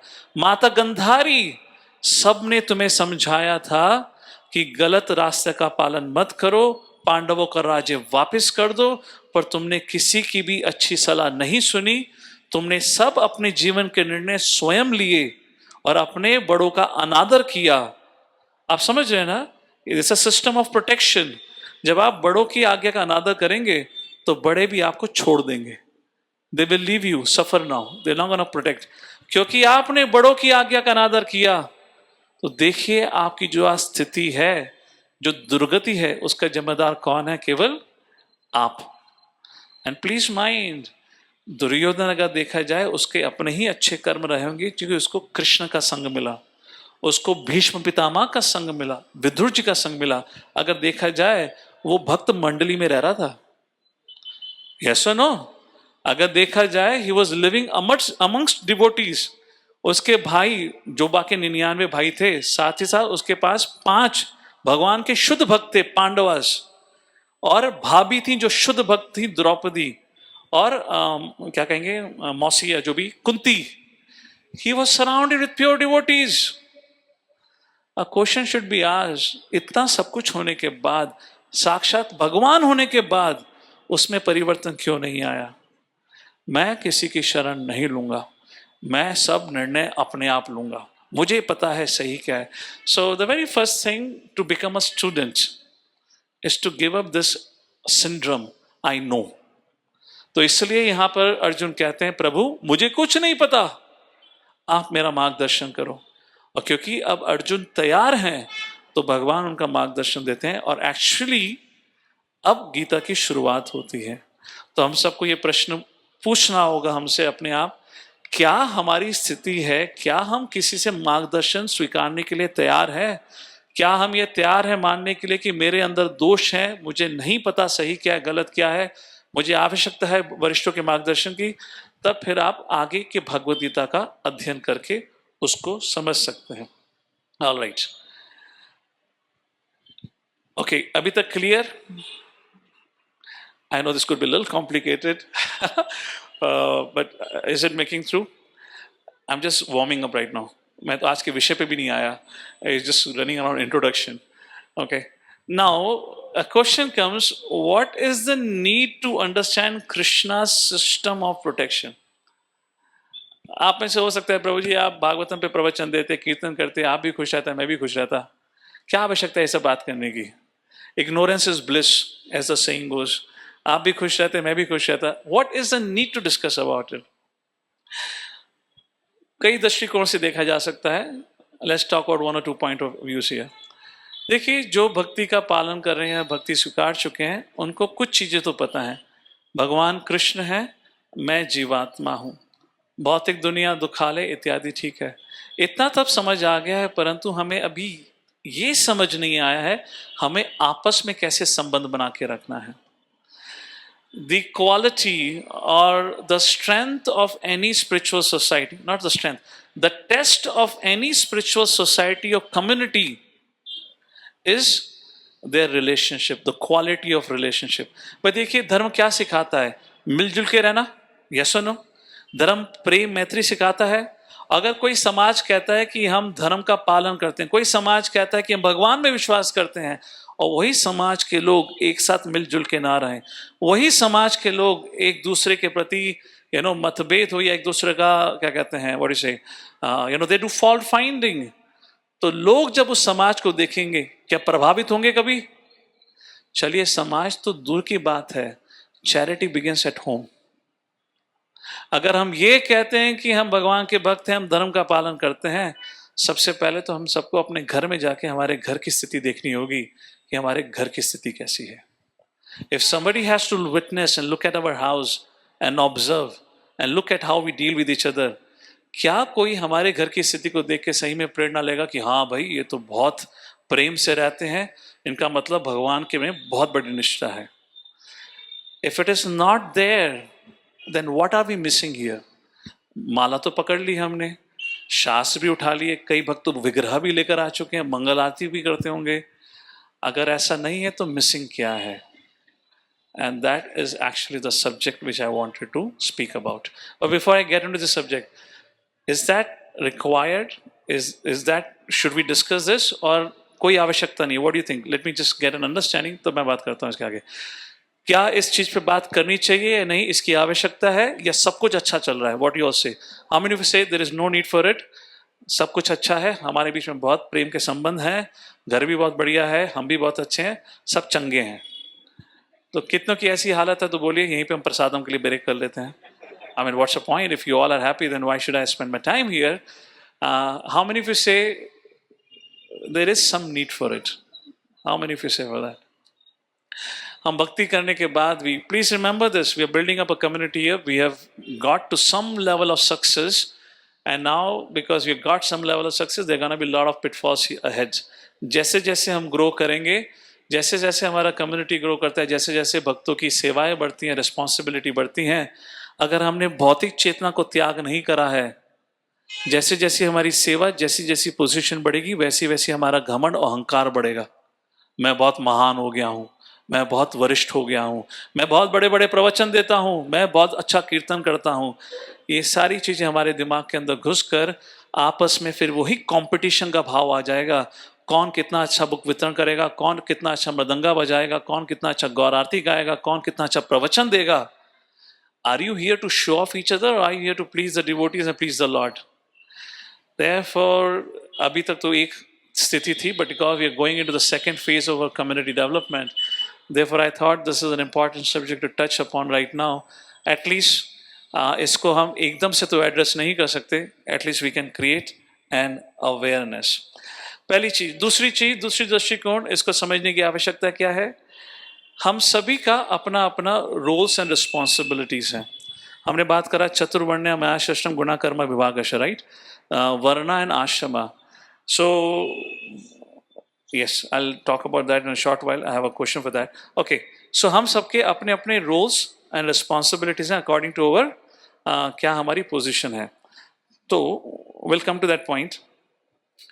Before I go to that point, हम में कितने लोग भगवद गीता पढ़ चुके हैं? यहाँ पे हाथ उठाइए. अभी गीता अनप्लग्ड भी हुई है, भक्ति शास्त्र भी आप में से काफी लोग कर चुके होंगे. जिन लोगों ने कल सुबह का प्रवचन मुझसे सुना था, ओम शांति, कोई हाथ नहीं उठाएगा. जिन्होंने नहीं सुना है, ये क्वेश्चन उन सबके लिए है. आपके अनुसार भगवद गीता की फंडामेंटल इंस्ट्रक्शन क्या है?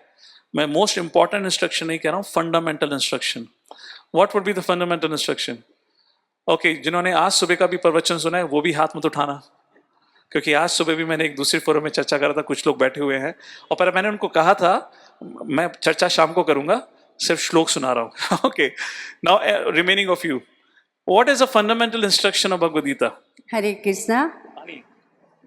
Yes mother. मुझे जो भगवत गीता में जो सबसे अच्छा लगा वो ये लगा कि जब भगवान कहते हैं कि सब कुछ मेरे ऊपर छोड़कर हर कर्म मुझे समर्पित कर और तू बस मेरी अनन्य भक्ति कर, ये मुझे सबसे अच्छा उसका ये सबसे महत्वपूर्ण इंस्ट्रक्शन भी है. बहुत सही कहा माता जी आपने. Very nice. Anyone else? Fundamental, foundational, perform your duty. Very nice. Actually that's the correct answer. दो चीज फंडामेंटली भगवान कहते हैं, आप शरीर नहीं आत्मा है. That is the first instruction. और उसके बाद जो दूसरी बात भगवान कहते हैं, बार बार कहते हैं. भगवद गीता में दो वचन हैं जो दो बार बोले गए, सॉरी दो वचन जो रिपीट हुए हैं. एक है हाईएस्ट इंस्ट्रक्शन जो रिपीट हुई है, एक है फाउंडेशनल इंस्ट्रक्शन जो रिपीट हुई है. हाईएस्ट इंस्ट्रक्शन जो माता जी ने बोला, मन मना भव मद भक्तो मदयाजी माम नमस्करु, ये दो बार रिपीट हुई है. एक इंस्ट्रक्शन है जो फाउंडेशनल इंस्ट्रक्शन है, जो योग का पालन कर रहे हैं उनके लिए सबसे पहले उसका पालन करना है, उसको भी दो बार रिपीट करा गया है. You know what is that verse? Let's take a look at it. All of you loudly recite. श्रेयान् स्वधर्म विगुणः पराधर्मा स्व अनुष्ठिता स्वधर्मे निधनं श्रेया पराधर्मो भयावह. ये तीसरे अध्याय में ही बोला गया भगवान ने. क्या बोल रहे हैं? श्रेयान सर्वोत्तम, कार्पण्य दोहचो पहता स्वभाव प्रच्छामि त्वाम धर्म समूढ़ चेतः. What is that? यश श्रेय निश्चितम. यश श्रेय प्रभु मेरे लिए जो सर्वश्रेष्ठ है.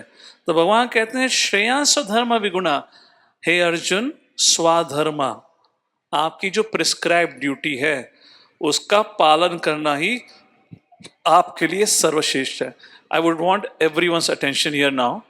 आई don't want you to miss this point. Okay, pay attention. भगवान कहते हैं आपके लिए जो निर्धारित प्रिस्क्राइब ड्यूटी है उसी का पालन करें, चाहे उसका पालन करते विगुणः, चाहे कितनी गलतियां क्यों ना हो जाएं, फिर भी वो आपके लिए सर्वश्रेष्ठ है. पराधर्मा स अनुष्ठितात्.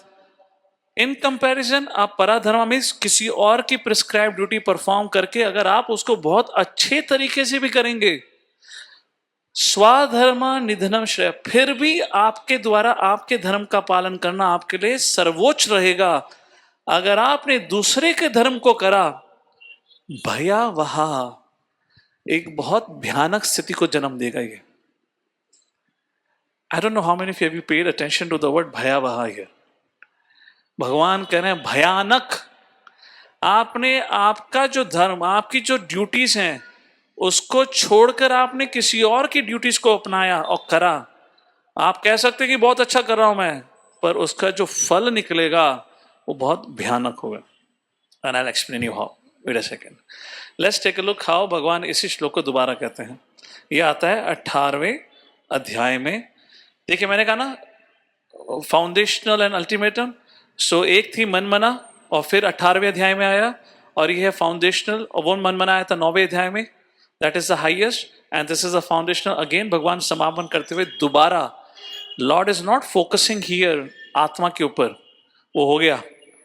अब आप ये समझिए कि आपको अपने ड्यूटीज का पालन कैसे करना है. नाउ भगवान कुछ इंटरेस्टिंग कहते हैं. शुरू की दो लाइन एज इट इज है, आखिरी की दो लाइन बदल गई हैं. Let's take a look. श्रेया स्वधर्मो विगुणः पराधर्मा स्व अनुष्ठितात् स्वभावा नियतं कर्म कुर्वन्नाप्नोति किल्बिषम्. This is the beauty here. पहले श्लोक में कहा अगर आप अपने प्रिस्क्राइब ड्यूटीज का पालन करेंगे तो चाहे उसमें गलती क्यों ना हो वो आपके लिए श्रेय है. पर अगर आपने किसी और की ड्यूटीज का पालन किया, चाहे उसमें आपको सफलता मिले, पर उसका फल भयानक होगा. अब भगवान यहाँ कहते हैं कुर्वन् नाप्नोति किल्बिषम्. मतलब क्या है ये जो कुर्वन् नाप्नोति किल्बिषम्? Go back to Ishopanishad text number 2. कुर्वन्नेह कर्माणि जिजी विशिक्षतम समः एवं त्वयि नान्यते तोस्ति ना कर्मा लिप्यते नरे. अर्थात अगर व्यक्ति अपनी प्रिस्क्राइब ड्यूटीज का पालन करेगा तो वह पाप कर्मों से बचा रहेगा. इसलिए भगवान दूसरे अध्याय में अर्जुन को कहते हैं, अर्जुन कुछ नहीं तो क्षत्रिय धर्म का पालन करोगे और क्षत्रिय धर्म का पालन करते हुए मारे गए तो स्वर्ग प्राप्त होगा, और क्षत्रिय धर्म का त्याग करके जंगल में चले गए तो नरक प्राप्त होगा। You got the point. ये दूसरे अध्याय का 31वें श्लोक से लेकर 37वें श्लोक तक भगवान ये स्वाधर्म की परिभाषा अर्जुन को देते हैं। भगवान कहते हैं स्वभाव नियतम कर्म, वो कर्म कैसा होना चाहिए, what is a prescribed duty, how do we figure out what is our prescribed duty, वो आपके स्वभाव के अनुसार निर्धारित करी जाती है। स्वभाव जो आपकी चेतना है और साथ ही साथ शरीर के अनुसार। So let's see if you can think about your prescribed duties. I'll give you a 30-second or 60-second pause. आप कृपा करके ये सोचिए, या एक पेन पेपर लीजिए, मोबाइल निकालिए, उसमें आप अपने अलग अलग रोल्स लिखिए। I am an IT professional, I am a daughter, I am a son, I am a husband, wife. जरा लिखिए, आप जो जो आपके पास है आप अपने रोल्स लिखिए, क्योंकि बार बार जोर दिया जा रहा है अपने प्रिस्क्राइब ड्यूटी का पालन करो, अपने प्रिस्क्राइब ड्यूटी का पालन करो। भैया प्रिस्क्राइब ड्यूटी का पालन तो तब करूंगा जब मुझे पता होगा करना क्या है। Do I know in this role what is my job profile. ये जो मेरा जो आप रोल बता रहे हैं, आप लिख रहे हैं अपने लिए, क्या मुझे पता है उसमें जॉब प्रोफाइल क्या है। जब भगवान ने ये सिस्टम बनाया है तो भगवान ने हर रोल का जॉब प्रोफाइल भी दिया है, और आप इस दृष्टिकोण से आप समझेंगे तो आपको समझ आएगा what is higher, what is lower. वो सारे संशय खत्म हो जाएंगे और आप अपनी संस्कृति को ढंग से समझ पाएंगे, और आप संस्कृति के प्रति अब आपका आदर पैदा होगा, ना कि अनादर का दृष्टिकोण है। ये इसमें तो भेदभाव होता है, इट्स नॉट अ भेदभाव। Okay, write down quickly, take a few seconds pause, लिखिए आपकी क्या क्या रिस्पॉन्सिबिलिटी है। उसको लिखने के बाद आप ये बताइए क्या कितने लोगों को उसका क्लियर जॉब प्रोफाइल पता है कि मुझे उसमें क्या करना है। कोई अगर पति है तो उसको पता है पति धर्म क्या होता है। If somebody is wife, does she know what is a पत्नी धर्म? ये भीष्म और धृतराष्ट्र के, भीष्म युधिष्ठिर महाराज के संबंध में युधिष्ठिर महाराज भीष्म पितामह से पूछते हैं, राजधर्म, पुत्र धर्म, पुत्री धर्म, स्त्री धर्म, ये सब धर्म क्या होते हैं, मतलब what is the job profile. अगर मैं इस रोल में हूं तो मुझे क्या करना है। जिस प्रकार से गुरु का जॉब प्रोफाइल क्या है, शिष्य का मार्गदर्शन करना, उसको आध्यात्मिक जीवन में प्रगति दिलाना। शिष्य का जॉब प्रोफाइल क्या है, गुरु की सेवा करना, गुरु से विनम्रता से प्रश्न उठाना और उनकी सेवा करना। Job profile is given. Similarly there is a clear cut job profile for all the roles, as a son, as a daughter, as a husband, as a wife. और ये इतना महत्वपूर्ण है, ये विषय इतना महत्वपूर्ण है कि जब तीसरे स्कंद में माता देवहूति कपिल देव से पूछती हैं, हे पुत्र और या हे भगवान, कृपा करके मुझे योगा का मार्ग बताएं, तो योगा के मार्ग के बारे में चर्चा करते समय सबसे पहली इंस्ट्रक्शन कपिल देव देते हैं as follows. Please okay, write down your roles. Okay, I will come back to the Kapil Dev point later on. So अगर हमें हमारे रोल्स का एहसास नहीं है, जॉब प्रोफाइल्स का एहसास नहीं है, तो क्या होता है, तब होता है भयावह, तब होता है कलेश, तब होता है संकट। इसलिए आप आज समाज को देखेंगे, पहले अगर आप एक जनरेशन या 2 जनरेशन पहले जाएंगे, do you all agree there was a joint family culture और सब लोग सुख शांति से रहते थे। आज सब न्यूक्लियर फैमिली हो गई, जिसको न्यूक्लियर फैमिली हो उतना ही संघर्ष बढ़ा है, उतना ही एक्सप्लॉयटेशन बढ़ा है। अगर आप देखेंगे भगवान के अनुसार, you know, we had some knowledge of culture and sanskriti, तो व्यक्ति फिर भी सुख शांति से रहता था। आज सुख समृद्धि के सारे ग्रस्त रहता है। Why? Because there is something wrong, and as Krishna says bhayavah, because हमें पता नहीं हमें क्या करना है, हमारी जॉब प्रोफाइल क्या है। हर कोई व्यक्ति भेड़ चाल के अनुसार, उसने ये करा है तो मैं भी वो कर लेता हूँ। And now we have created an artificial education system. Traditionally gurukul system में there was a particular subject matters for prabhus and there was a particular educational system for mothers. They never had a same educational system. This is not a partiality, because दोनों का job profile बहुत विभिन्न है। पर जब आज दोनों ही एक समान से जॉब प्रोफाइल या काम करने में लगे हैं, and the end result is increase rates of dissatisfaction and divorces. परंतु जब हम भक्तों से बात करते हैं या इस विषय को उठाते हैं, भक्त कहते हैं अरे प्रभु जी बहुत सरल सा मार्ग है, chant, dance, eat Krishna prasadam, go back home, back to Godhead. But there are a lot of things in between that chanting, dancing, feasting. And for that to be able to do, please remember Chaitanya Mahaprabhu came to give us Sankirtan. Again, I would say the test of our spiritual community is how we stay together. And how we stay together depends on how we serve together. And how we serve together will depend or will begin with how you behave with each other at your home. आपका आपके घर में किस प्रकार एक दूसरे के प्रति संबंध है, तभी आप आके समाज में बाकी समाज के लोगों के संग उस प्रकार का संबंध बना के रख सकते हैं. अगर इन सब चीज़ों की अगर आवश्यकता नहीं होती, अगर सिर्फ चैंट, डांस एंड हैप्पी और फीस्टिंग, तो भगवान भगवद गीता में अनेक अनेक विषय वस्तु पे चर्चा क्यों करते? जैसे कि 17वें अध्याय में भगवान बताते हैं तपस्या क्या होती है, ऑस्टेरिटी क्या होती है, उसके बारे में भगवान को चर्चा करने की आवश्यकता क्यों थी? And look at what is the first austerity Krishna talks about. Please repeat. देव द्विजा गुरु प्रज्ञा पूजनम शौचमार्जवम ब्रह्मचार्यम अहिंसा च शरीरम ताप उच्यते. भगवान कहते हैं शरीर के लिए तपस्या क्या होती है? सबसे पहले सुबह उठकर प्रातःकालीन में अपने वरिष्ठों का आदर सम्मान करना, उनके चरणों को छूना. Why would Krishna speak all this? That one battlefield of Kurukshetra. Arjun का प्रश्न ये था मैं युद्ध लड़ूं ना लड़ूं. अर्जुन का प्रश्न ये नहीं था कि मैं दुर्योधन के चरण छू ना छू.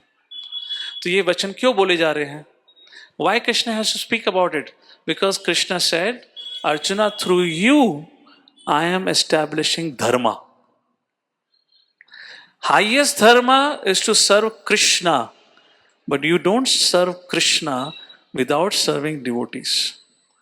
So शरीर की तपस्या क्या है? वरिष्ठों का आदर सम्मान करना, सेवा करना. उसी के बाद वचन के बारे में बात आती है, उसी के बाद मन के बारे में बात आती है. अगर देखा जाए और साथ ही साथ फिर 12वें अध्याय के 13वें श्लोक से लेकर 19वें श्लोक तक फिर भगवान बात करते हैं अच्छे क्वालिटीज की. Why would Krishna speak about those qualities? Empathy, compassion, love, kindness, non-violence, etc. जिन करीबन 20 क्वालिटीज की चर्चा की गई है भगवान के द्वारा. अंत में भगवान कहते हैं जो भक्त इन व्हाट डू यू से क्वालिटीज गुण को कल्टीवेट करता है, प्रैक्टिस करता है, is very dear to me. Why would Krishna say like this? And how many of us have read it? Oh, किसी और के लिए है. And we have moved ahead. Yes or no? जो चीज हम अपने जीवन में पालन नहीं कर पाते, हम उसको पढ़ के एकदम से निकल जाते हैं, दोबारा पढ़ने की हिम्मत भी नहीं रखते. डर लगता है कहीं हमारे लिए सत्य ना हो जाए. तो पालन कौन करेगा? Of course, if we have to create a community, if we have to set an example for others, we got to do something within our community first. So भगवान क्यों इतना इस पे जोर दे रहे हैं? Of course, now I got the shloka here. And here is what Kapil Dev says. Please repeat. Swadharmacharanam shaktya vidharmacha nivartanam daivalabdhena santusha आत्मा विचरणार्चनम. 3 चीजें यहाँ कपिल देव कह रहे हैं. सबसे पहले कह रहे हैं this is the first instruction how to practice yoga. और प्रभुपाद इससे पहले वाले श्लोक के तात्पर्य में कहते हैं जो कपिल देव ने कहा है बहुत महत्वपूर्ण है और उसका सबको पालन करना चाहिए. You can go back and take a look at 3rd canto 28th chapter verse number 1. उसका पर्पट अभी भी आप पढ़ सकते हैं. The first 3 lines of the पर्पट rights this is what is yoga. और जो कपिल देव ने बताया उस इंस्ट्रक्शन का पालन जो योगा का पालन करते हैं सबको करना चाहिए. और यहाँ पे कहते हैं swadharma, follow your prescribe duty. Once again, if somebody is a husband, is a question for him to ask, what is my prescribed duty? In that relationship, if somebody is a wife, what is her prescribed duty? How many of you know, how many of you say we are a little clueless about it? ये तो कभी सिखाया ही नहीं गया. मैं उस पर नहीं जाऊंगा, वो थोड़ा ज़्यादा सेंसिटिव इशू हो जाएगा. I will leave out to as a homework. कभी मुझे चमका तो एक छोटे फोरम में करूंगा. I will not make it a public presentation, but at least principally तो बात कर सकते हैं. कभी सोचा आपने क्या है ये? क्योंकि हमें उस चीज का पता नहीं है. देयरफॉर भयावह, भयानक स्थिति बना रखी है हमने समाज में. भक्ति के बावजूद, it's not because we are practicing और chanting, we are immune to material problems. Material conflict, material problems भक्तों के समाज में भी होते हैं. और फिर लोग कहते हैं, अच्छा प्रभु जी, भक्तों के संग भी ऐसा हो सकता है, भक्तों के जीवन में भी ऐसा हो सकता है. It's not a matter of bhakt और abhakt, it's a matter of your practice of dharma. आप धर्म का एक वचन पालन करके बाकी वचन और वाक्यों को त्याग नहीं सकते. जब भगवान ने भगवद गीता में निर्देश दिए हैं, वो हमारे जीवन में उतारने के लिए हैं. ये कहना कि बस मैं 16 माला करता हूँ, मेरा काम हो गया, सब कुछ हो जाएगा. You see, such individuals will continue struggling with their life. They would never be happy actually. They will always have a lot of stress and anxiety in relationship. आप कुछ भी कर लो, आपको भगवान से संबंध बनाने से पहले भक्तों के संग संबंध बनाना ही पड़ेगा. और ऐसे जीवात्माओं के जीवन में भक्तों के संघर्ष बना ही रहेगा. Some or other they will have it, and then we'll end up with वैष्णव अपराध. फिर हमारा अप एंड डाउन चलता ही रहता है, like this. सो हर व्यक्ति के लिए महत्वपूर्ण है कि वह समझे सबसे पहले उसके रोल्स, उसके बाद उस रोल के लिए जॉब प्रोफाइल क्या है, उस प्रकार उस पर अपना जीवन का पालन करे. जैसे गुरु और शिष्य, अगेन आई रिपीट, जिस समय शिष्य गुरु के संग कंपीट करने लगता है या कंपेयर करने लगता है या डिबेट करने लगता है या आर्ग्यू करने लगता है या बिना पूछे एडवाइस देने लगता है, आप समझ जाइए गुरु शिष्य बन गया है. अब गुरु शिष्य बन गया. अब शिष्य आपको गुरु नहीं स्वीकारता. अब शिष्य समझता है मैं भी बहुत समझदार हूं. परंतु आप गुरु को धोखा नहीं दे सकते, जैसे इंद्र बृहस्पति को धोखा नहीं दे पाए. The moment the spiritual master, the teacher understand this, he will withdraw. And withdraw means withdraw his protection. Withdraw his protection means आप फिर अपने आप अपने जीवन में अकेले खड़े हुए हैं. आप कितना ही नाम जप कर लें, कितना शास्त्रों का अध्ययन कर लें, कितना विग्रह के सामने आरती दिखा लें, you will have a tough time. Without a shelter, without having, please don't get content and satisfied for all of you, those who have got initiated. मैं बहुत अच्छी स्थिति में हूँ. आपको नाम मिला है, आपको नाम के अनुसार जो जॉब प्रोफाइल मिली है, क्या उसका पालन हो रहा है? Are we following that? First of all, do we know what is the job profile in that relationship of guru and disciple? So like that, शुरुआत में सब कुछ बहुत आसान लगता है, but later on then when we grow, then we realize 20 साल बीत गए हैं, अभी भी भक्ति में कहीं बड़े नहीं है, अभी भी वही संघर्ष थे जो अभी 20 साल पहले थे. अब जो 20 साल पहले संघर्ष थे, अब नए नए रूप में दोबारा आ रहे हैं, अभी रिलैप्स हो रहा है. And it's a fact. Okay, let me ask this. How many of you have experienced relapse? जो पुरानी चीजें थी वापस आकर दोबारा शुरू हो गई हैं. How many of us? Raise your hand. ना होने का सवाल ही नहीं उठता. मैं प्रेजेंटेशन क्यों देता फिर? अगर ये प्रॉब्लम ही नहीं होती तो मुझे प्रेजेंटेशन देने का मतलब ही नहीं था. This is 200% guaranteed. अगर किसी को लगता है नहीं हुआ relapse, you got, I don't know where you are lost. Got to be. Okay, I'll conclude today's topic. I'll speak something about a job profile for a man and a woman. I'll introduce this. I don't wish to get into the details of it, but I'll just introduce this a little bit. Because ultimately we call it man of Mars, woman for Venus. So let me a little bit touch on the topic. Srimad Bhagavatam, 9th canto, 4th chapter, verse number 66. Srila Prabhupada writes. बहुत खूबसूरत चीज प्रभुपाद लिखते हैं. I would leave this as a homework for motherhood to think. Let's see if it clicks for you, and we'll take a look at it. भगवान कहते हैं, the more expert a woman, Prabhupada ji लिखते हैं, and I'll give you a quotation from Lord Shri Krishna in the next slide. I took that thing also. अभी प्रभुपाद, फिर प्रभुपाद से हम भगवान कृष्ण के वचन पाएंगे. प्रभुपाद लिखते हैं, the more expert a woman is in allowing herself to be the auspicious source of energy to man, the more she indirectly controls him. Krishna explains this in Srimad Bhagavatam. I'll quote that thing in the later verse. जितना a motherhood or a womanhood or woman understands, their job profile is to become a source of inspiration. You know, English saying, behind a successful man, there's always a woman. Today, there's a big question mark on that. You know, now there are people talking about, why you always talk about women rights? What about men's right? Men's also getting abused. Recently, somebody got me a pamphlet, Men's Rights Association Against Abuse from Women. There is this organization in Pune. कहाँ था निवृत्ति? है ना? पूरा पूरा booklet था. मैंने कहा बाहर फेंक दो, दिमाग खराब कर देगा ये भगाओ भगाओ यहाँ से, क्या है ये? एंड पूरी केस स्टडीज लिखी हुई थी कैसे औरतें पुरुषों का शोषण करती हैं. उदाहरण दिए हुए थे. मैं वो बात नहीं करना चाहता, मैं तो पढ़ा भी नहीं. मैंने उसको सबसे पहले बोला डस्टबिन में फेंक करा, किसी के हाथ में नहीं लगना चाहिए. I will have another problem to resolve then. अभी तो this is Prabhupada's writing saying that the main job profile of a woman is to act as a source of inspiration. And what could be the better example than Srimati Radharani? She is known as Shri Krishna Akarshani Chasa, जो कृष्ण को नियंत्रण करती हैं, जो कृष्ण को आकर्षित करती हैं. Now, how does Srimati Radharani attracts Krishna? Her name is Shri Krishna Akarshani Chasa. How does Srimati Radharani attracts Krishna? Radharani या राधा शब्द का अर्थ ही है सेवा. By her service attitude, she attracts Krishna.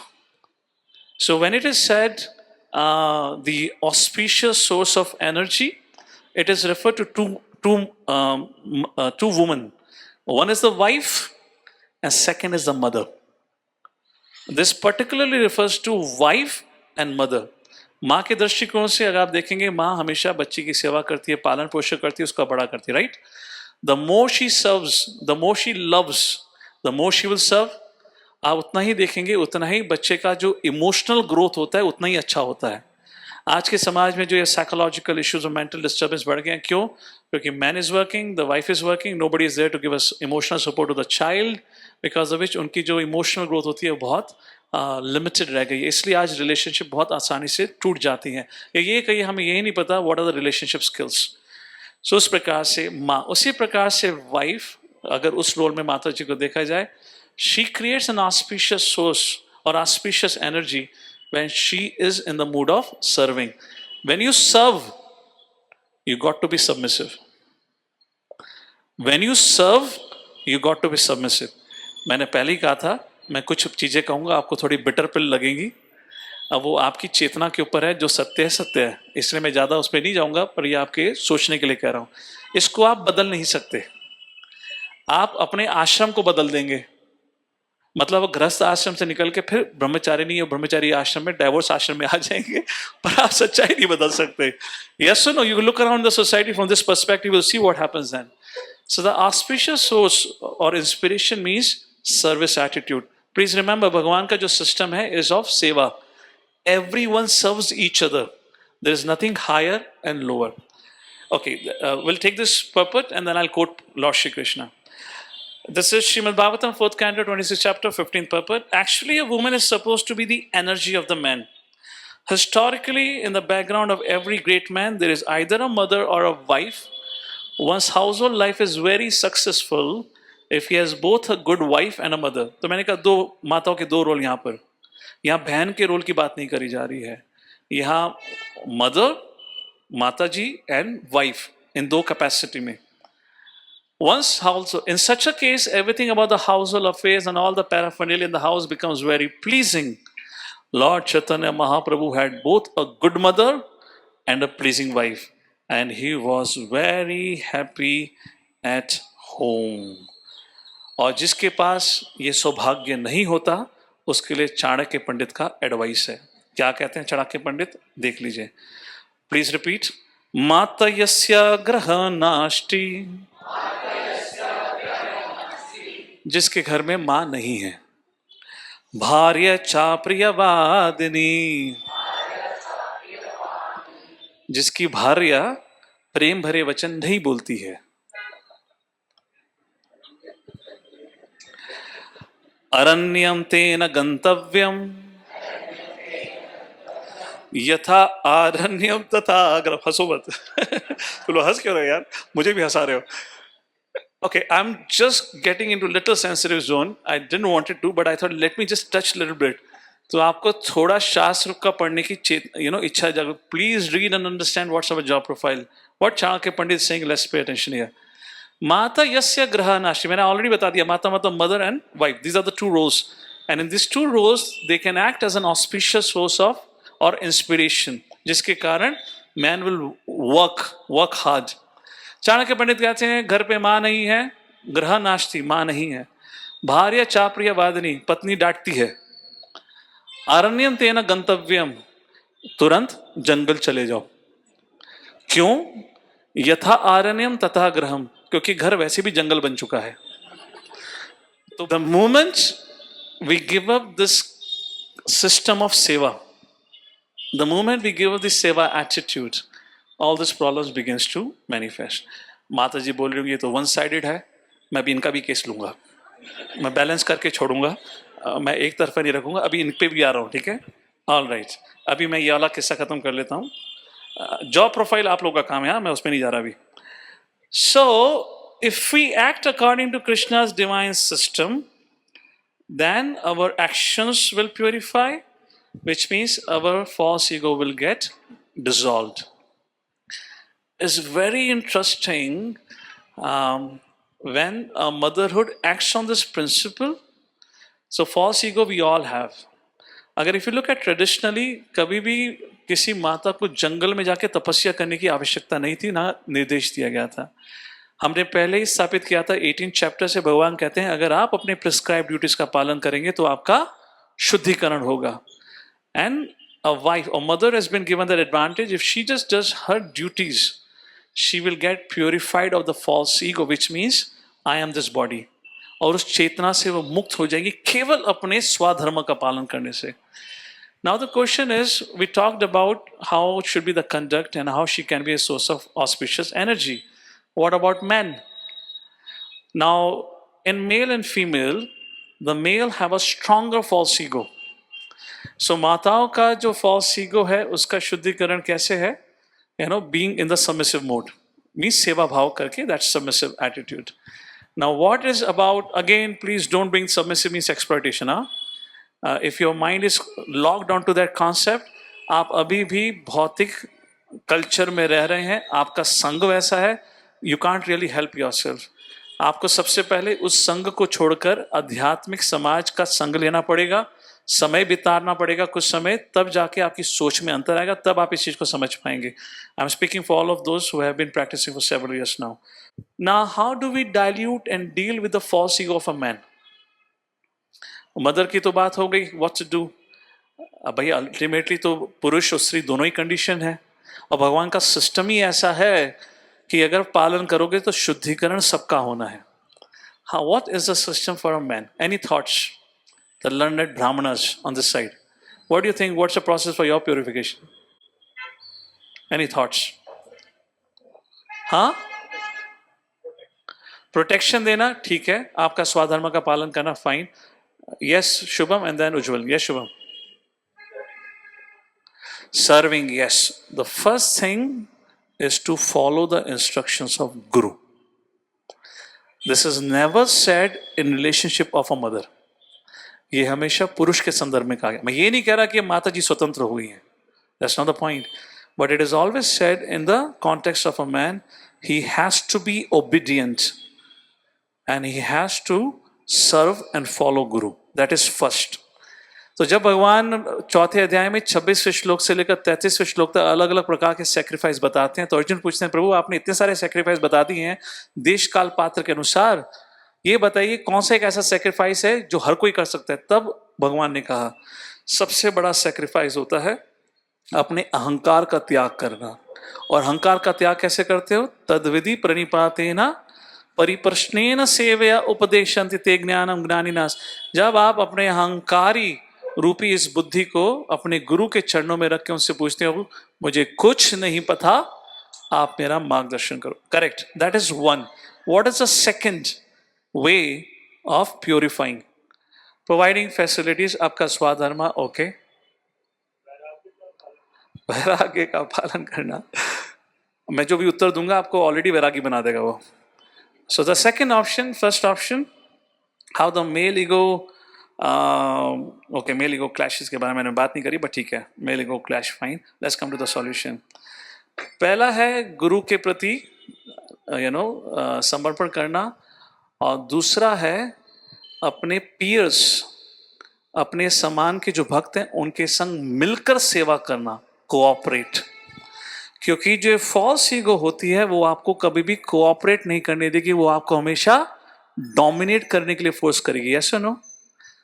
तो इसलिए श्रीला प्रभुपाद जी ने कहा your love would be shown for me bye how you cooperate. तो जब हम भक्ति में ट्रेनिंग करते हैं, so first level of training for first years ideally should be to inculcate the student to establish his relationship with his teacher. Focus starting में वो होता है कि एटलीस्ट उस रिलेशनशिप में वो स्थापित हो जाए, क्योंकि वहां आसान है. वरिष्ठ को वरिष्ठ कहना, छोटे को छोटा कहना, वहां पे हम फिर भी सरेंडर कर सकते हैं. परंतु उसको तुरंत उठा के उसके समान के भक्तों के संग रख दिया जाए, बोला कोऑपरेट करो, वहां पे बहुत संघर्ष होता है. क्यों? क्योंकि हमारी चेतना ही इस प्रकार से बनी है कि मुझे प्रूव करना है I am better than you, I will what you say outperform you, मैं आपसे अच्छा क्लास दूंगा, आपसे अच्छा कीर्तन करूंगा. So the two ways the false ego of the male is purified by surrendering, which means following the instructions. जैसे हमने बात करी थी, not acting independently, following according to the instructions of the superior. And दूसरा, अपने समान के जो भक्त होते हैं उनके संग मिलकर सेवा करना. और हमेशा जब हम ऐसा करेंगे तो फॉल्स ईगो का क्लैश होगा ही होगा. और जब ऐसी स्थिति आएगी, then remember the instruction of our superior, your love for me would be shown by how you cooperate. And that is what Prabhupada, you can say, was the final instruction. Why he said like this? Because this is very essential to progress in bhakti. भक्ति में सिर्फ हम progress नाम जप, yes that is true, पर वह वो नाम जप है जब हम वैष्णव अपराध नहीं कर रहे हैं. परंतु वैष्णवों के बीच में रहकर वैष्णव अपराध करते हुए नाम जप करेंगे तो हमारी प्रगति नहीं हो सकती. So this was some thoughts for today's presentation. In other words, whenever we act against the laws of nature, मतलब जब हम सबॉर्डिनेट पोजीशन पे हैं पर हम उस पोजीशन को नहीं स्वीकारते, तब हमारे द्वारा जो भी कृत होता है उसका सिर्फ भयानक निष्कर्ष निकलता है. It only leads to conflict. जब कोई स्टूडेंट अपने टीचर का आदर सम्मान करना छोड़ देता है तो उसके जीवन में फिर परेशानी शुरू होती है. हस्बैंड वाइफ रिलेशनशिप जिस अनुसार होनी चाहिए, what's a combination, if they don't act like that, अगर वो दूसरे का कर्तव्य करने लगेंगे, again it will lead to struggle. So the same is seen in regard to our parents also. कई बार ऐसा होता है जब हम अपने वरिष्ठों के प्रति हमें लगता है, particularly this is for those who have taken to bhakti, हम कई बार ऐसे दिखाने लगते हैं अपने माता पिताओं को कि हमें आपसे अधिक ज्ञान है. Whatever it is, parents are always gonna be parents, child is always gonna be child. But जब बच्चा अपने माता पिता के प्रति ये दिखाना शुरू कर देता है कि मुझे अधिक पता है, then you will see the parents will naturally withdraw themselves. तो कोई वैराग की बात कर रहा था ना, तो वैराग्य आपको आ ही जाएगा, क्योंकि आपके डिपेंडेंट्स आपको कोई ना कोई आपके संग ऐसा व्यवहार करेंगे. So then you will withdraw your protection. तो चाहे वो हस्बैंड वाइफ का रिलेशनशिप हो, टीचर स्टूडेंट का रिलेशनशिप हो, पेरेंट्स और चाइल्ड का रिलेशनशिप हो, अगर हम अपने एटिकेट्स के अनुसार व्यवहार नहीं करेंगे, यू विल सी जो हमारा संरक्षण करते हैं, they are becoming aloof and detached from us. और केवल वही नहीं, साथ ही साथ आपको देखने को मिलेगा कि केवल वो आपसे डिटैच नहीं हो गए हैं, अब वह आपकी बातों को सुनकर क्रोधित हो जाते हैं. They become short tempered and frustrated. ये क्लियर इंडिकेशन है कि हमारे द्वारा उनके प्रति अपराध किया गया है. हमें उनके प्रति आदर सम्मान के अनुसार जैसे व्यवहार करना था, हम उसको छोड़कर we are trying to act a smart ass. तो उसकी वजह से हमारे प्रति इस प्रकार हमारे वरिष्ठ व्यवहार कर रहे हैं. So this was some things in relation to the subject matter of relationship management. If I do a quick recap, the main point of discussion आज का जो विषय था, हमने बात करा मटेरियल हायरार्की, जहाँ पर सिर्फ एक ही दृष्टिकोण है, द हायर आई क्लाइम उतना ही मैं लोगों का शोषण कर पाऊंगा। वहाँ सेवा का भाव नहीं होता, वहाँ शोषण का भाव होता है, और हर कोई एक दूसरे का शोषण करने में लगा है। माँ बाप, बच्चे, पति पत्नी एक दूसरे का शोषण कर रहे हैं, that's all. In spiritual society there is no concept of higher और लोअर। वो सोसाइटी बनी ही केवल एक चीज पे, सेवा। और सबसे बढ़िया उदाहरण है Krishna arjuna. Krishna is on the top of the hierarchy, और वही भगवान श्री कृष्ण अर्जुन के सारथी बनकर आए हैं। तो ये कहना कृष्ण बड़े हैं अर्जुन छोटे हैं, उसका कोई मूल्यांकन ही नहीं है। इसलिए प्रभुपाद तात्पर्य में कहते हैं, अगर आपके अंदर सेवा भाव शूद्रा होकर है तो आप शूद्र बेहतर हैं ब्राह्मण से। So there is no difference between shudra and brahmana. उस प्रकार से हमने उसकी चर्चा करी। उस प्रकार उसके बाद हायरार्की समझाने के बाद हमने बात करी इसकी आवश्यकता क्यों है। हमें पता है भगवान कौन है, हमें पता है हम क्या हैं। वो सब पता होने के बाद भी जो प्रैक्टिकल लाइफ होती है, जहाँ हमें अपने समाज के संग मिलजुल के रहना है, वहाँ पे हमें परेशानी आनी शुरू हो जाती है, क्योंकि हमें नहीं पता हमारा एक दूसरे के प्रति किस प्रकार का व्यवहार होना चाहिए। So I made a point, the test of a spiritual community is by how people deal with each other. और वह आप एक दूसरे से कैसे व्यवहार करते हैं वो डिपेंड करेगा आप अपने परिवार के संग घर में कैसा व्यवहार करते हैं। आप समाज में आके एक प्रकार का व्यवहार, घर में आके एक प्रकार का व्यवहार, ये ज्यादा समय तक नहीं चलेगा। कुछ समय के बाद सच्चाई सामने आ ही जाएगी। So therefore we need to bring a change, the change has to come from the house. और उसके लिए हमें ये बहुत जानना महत्वपूर्ण है। तब मैंने कोट करा था, भगवद गीता में दो चीजें हैं, दो वाक्य जो रिपीट करे गए हैं। एक द हाईएस्ट मन मना भव मद भक्तो, और एक सबसे फाउंडेशनल इंस्ट्रक्शन प्रिस्क्राइब ड्यूटीज। और वो प्रिस्क्राइब ड्यूटी क्या है? मैं अगर गुरु हूं, मैं शिष्य हूं, मैं एम्प्लॉय हूं, मैं हस्बैंड वाइफ चिल्ड्रन कौन हूं, तो मेरी जॉब प्रोफाइल क्या है इस रोल में। सबसे पहले उसको समझिए। उसके लिए आप शास्त्रों का ग्रहण करेंगे, श्रवण अध्ययन करेंगे तो आपको पता चलेगा। और आप जितना अपने आप को उसके अनुसार या भगवान के बनाए हुए सिस्टम के अनुसार मोल्ड करने का प्रयत्न करेंगे, आप देखेंगे आपके जीवन में उतनी ही समृद्धि, उतनी ही सफलता, उतनी ही शांति, और भगवान के प्रति उतनी ही जल्दी और तीव्रता से प्रेम जागृत होगा। जितना हम उस सिस्टम से दूर रहकर अपने अनुसार कार्य करते रहेंगे, ना जीवन में शांति रहेगी, ना परिवार में सुख रहेगा, ना समृद्धि रहेगी, ना ही हमें हमारी कम्युनिटी का सपोर्ट मिलेगा। भगवान तो बहुत दूर की बात है। वो सब समझाने के लिए I explain all this system. और उस प्रकार से फिर अंत में हमने बात करी थी पुरुष का धर्म, स्त्री का धर्म। Behind every successful man there is a inspiration of a woman. So how a woman becomes a source of an inspiration? Then when she serves, and मैंने उसका उदाहरण दिया, Shrimati Radha Rani is known as Shri Krishna आकर्षणी चसा। Why she attracts Krishna? क्योंकि उनका नाम का अर्थ ही सेवा है। तो इस प्रकार से this is a relationship between the man and woman, in relationship of a husband wife और a son or daughter and mother। अगर उस प्रकार से प्रेरणा दी जाती है एंड अगर उस प्रकार से व्यक्ति जीवन जीता है, सो ही प्यूरिफाइज हर सेल्फ। तो पुरुष का शुद्धिकरण कैसे होता है? गुरु की शरण लेकर। और वो समझाने के लिए मैंने आपको बात करी थी अर्जुन के चरित्र की और दुर्योधन के चरित्र की।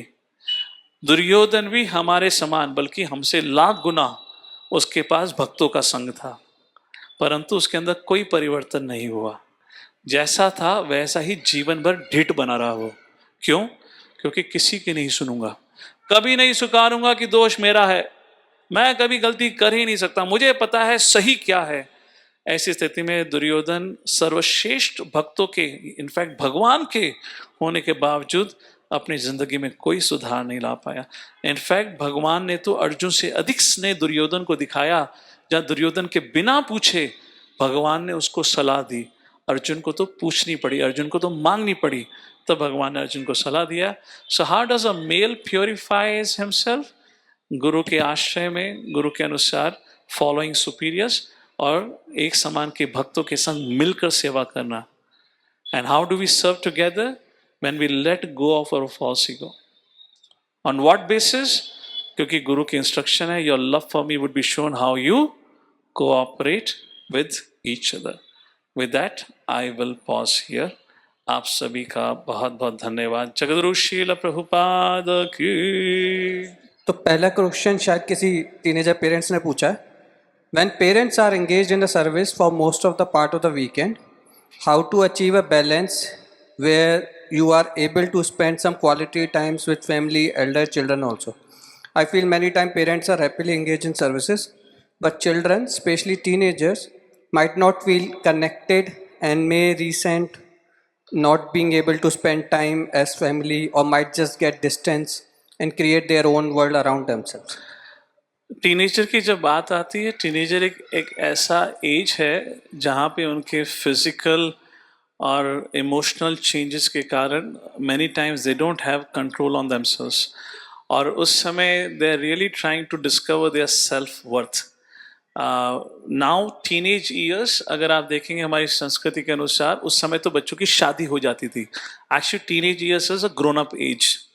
अगर उस समय भी उनके संग हम चिक्का चिल्ली या बहुत इन अ वेरी व्हाट यू से और ऑटोक्रेटिक वे अगर फोर्सफुली उनके संग व्यवहार करने का प्रयत्न करेंगे तो वह डिस्टेंस पैदा ही करेंगे. ये टीनेज ईयर्स वह एज है जहाँ वह चाहते हैं कि उनके पेरेंट्स उनको समझने का प्रयत्न करें. अगर आपको किसी को समझना है तो you have to sit with that person, you have to hear from him. कान खोल कर सुनिए और उसको बोलिए बताओ. Of course it becomes difficult in a relationship, क्योंकि अगर सामने वाले व्यक्ति को आप पे भरोसा नहीं है तो वो आपसे बोलेगा भी नहीं, बट आपको प्रयत्न करना पड़ेगा. और आप अगर इस भाव में रहेंगे, मैं माता हूँ, मैं पिता हूँ, मैं डांट सकता हूँ, दैट इज करेक्ट, आपके लिए वो बच्चा है, पर please understand psychologically he has grown up now. Again understand, 13-14 साल में तो पहले शादी हो जाती थी, जिसका मतलब उनकी चेतना का विकास हो चुका है. अगर आप उनको अभी भी 5 या 6 साल के बच्चे, according to gurukul education system, जब बच्चा 15 साल का हो जाता है तब पिताजी उसको दोस्त के समान उसके संग व्यवहार करते हैं. दोस्त के समान मतलब now you cannot chastise him, even when you have to correct him, you have to be very careful. तो आपको संबंध उस प्रकार से बना के रखना है जहां बच्चा आपकी सुन सके, और सुनेगा वह तभी जब उसको आप पे भरोसा है. In other words, to have any relationship there has to be certain amount of trust. Trust कैसे बनता है? जब आपने कुछ प्रॉमिस किया है, आपने उसको पूर्ण किया है. Yeah this is one of the topic which I wanted to cover. So can we just stop that sound behind? Yeah what I was saying, ये ट्रस्ट वाली जो बात है, correct, relationship building, that's my thought for the third topic. उस समय बात करेंगे. So first of all we have to ask ourself, do we have that trustworthy relationship with each other? अगर मैं उसको कुछ कहूँ वो सुनेगा, उस प्रकार से. तो जब वो बच्चे अगर हमसे अलग होते जा रहे हैं या अपनी दुनिया में हैं, इसका मतलब they really don't want to hear from us. दूसरी चीज, they do not consider us as their friends. इसलिए वह बच्चा अब बाहर की दुनिया में दोस्तों को खोजता है. So I would say here parents have to do some introspection. It is a time for them to perform some austerity. और जो भी वह बोलें ध्यान पूर्वक बोलें, और ध्यान दें क्या वो खुद भी पालन करें.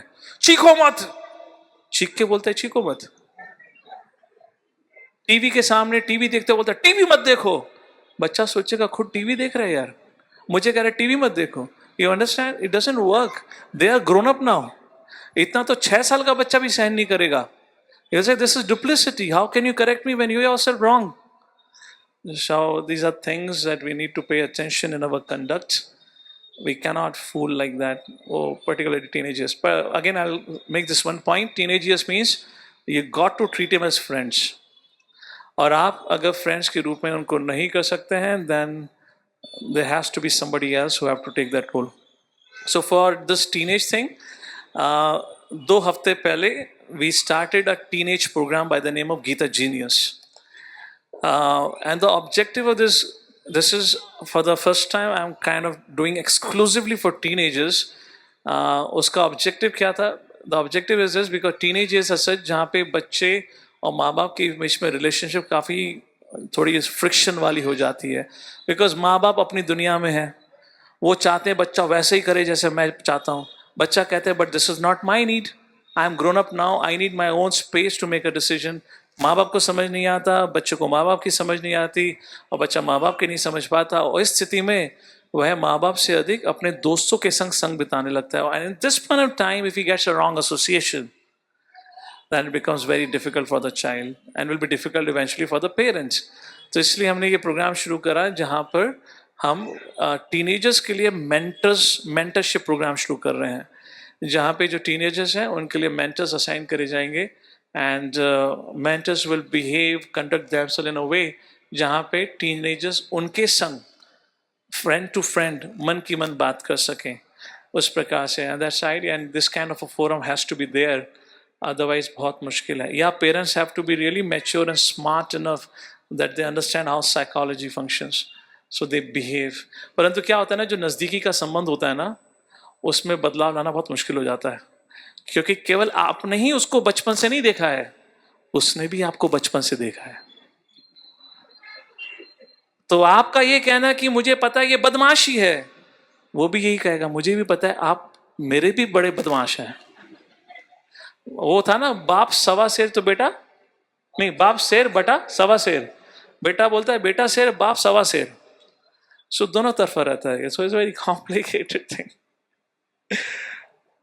इसलिए पहले जमाने में शादी से करने से पहले दोनों पति पत्नी तपस्या के लिए जाते थे, ताकि उनको दिव्य ज्ञान की प्राप्ति हो, ताकि बच्चों को संभाल सके. It's not an easy thing to do parenting, and I am no parent by any chance, but I just know something about psychology, so I can speak on that behalf. But it's a very difficult thing. Anyways, yes. Okay, अगला प्रश्न है Prabhu ji. How to balance between in laws and your mother father after marriage. How to balance between in laws and your mother father after marriage. Are ladies suppose to prioritise her husband family before hers. ये माता जी के द्वारा पूछा गया है. मैं से प्रभु जी. नहीं, क्वेश्चन लुक्स लाइक माता जी पूछ रहे हैं, राइट? Looks like that. मैं वैदिक संस्कृति का दृष्टिकोण दूंगा. आपको पसंद आए नहीं आए वो आपके ऊपर है. अकॉर्डिंग टू वैदिक कल्चर, स्त्री इज कॉल्ड एज पराया धन, एंड कहा जाता है व्हाट इज दैट, पुत्री दान, राइट? नहीं, कन्यादान. कन्यादान. कन्यादान कहा जाता है. What is that kanyadaan? It's one of the very very important sanskara जो एक परिवार को करना चाहिए, जहां आप कन्या का दान दे रहे हैं. Which means now the family of that child is not this family. The family of the child is the family where the child is going. और जो पहली संस्कृति होती थी वह ये थी, जब एक बार वाइफ शादी होकर चली गई है, there was no question of coming back. Of course, in that time there was no question of divorce and I quit like that. और वहीं पर उस प्रकार से उनका पालन पोषण होता था. Now coming to the practicalities, आज के समय में priorities किसको देनी चाहिए? This is something, a subject matter that a husband wife can sit and discuss together, क्योंकि यहाँ विषय है husband के parents का and wife के parents का. और अब husband wife relationship में कृपा करके आप निर्णय अकेले मत लीजिए. Your decision should be together, and it is something which husband and wife should discuss together and finalise how exactly and to whom you want to give weightage, and it should be a mutual decision, ताकि उसकी responsibility एक व्यक्ति पे ना आए, बल्कि दोनों व्यक्ति उसकी रिस्पॉन्सिबिलिटी ले सकें. And that is how you can handle this, because it's a very subjective thing.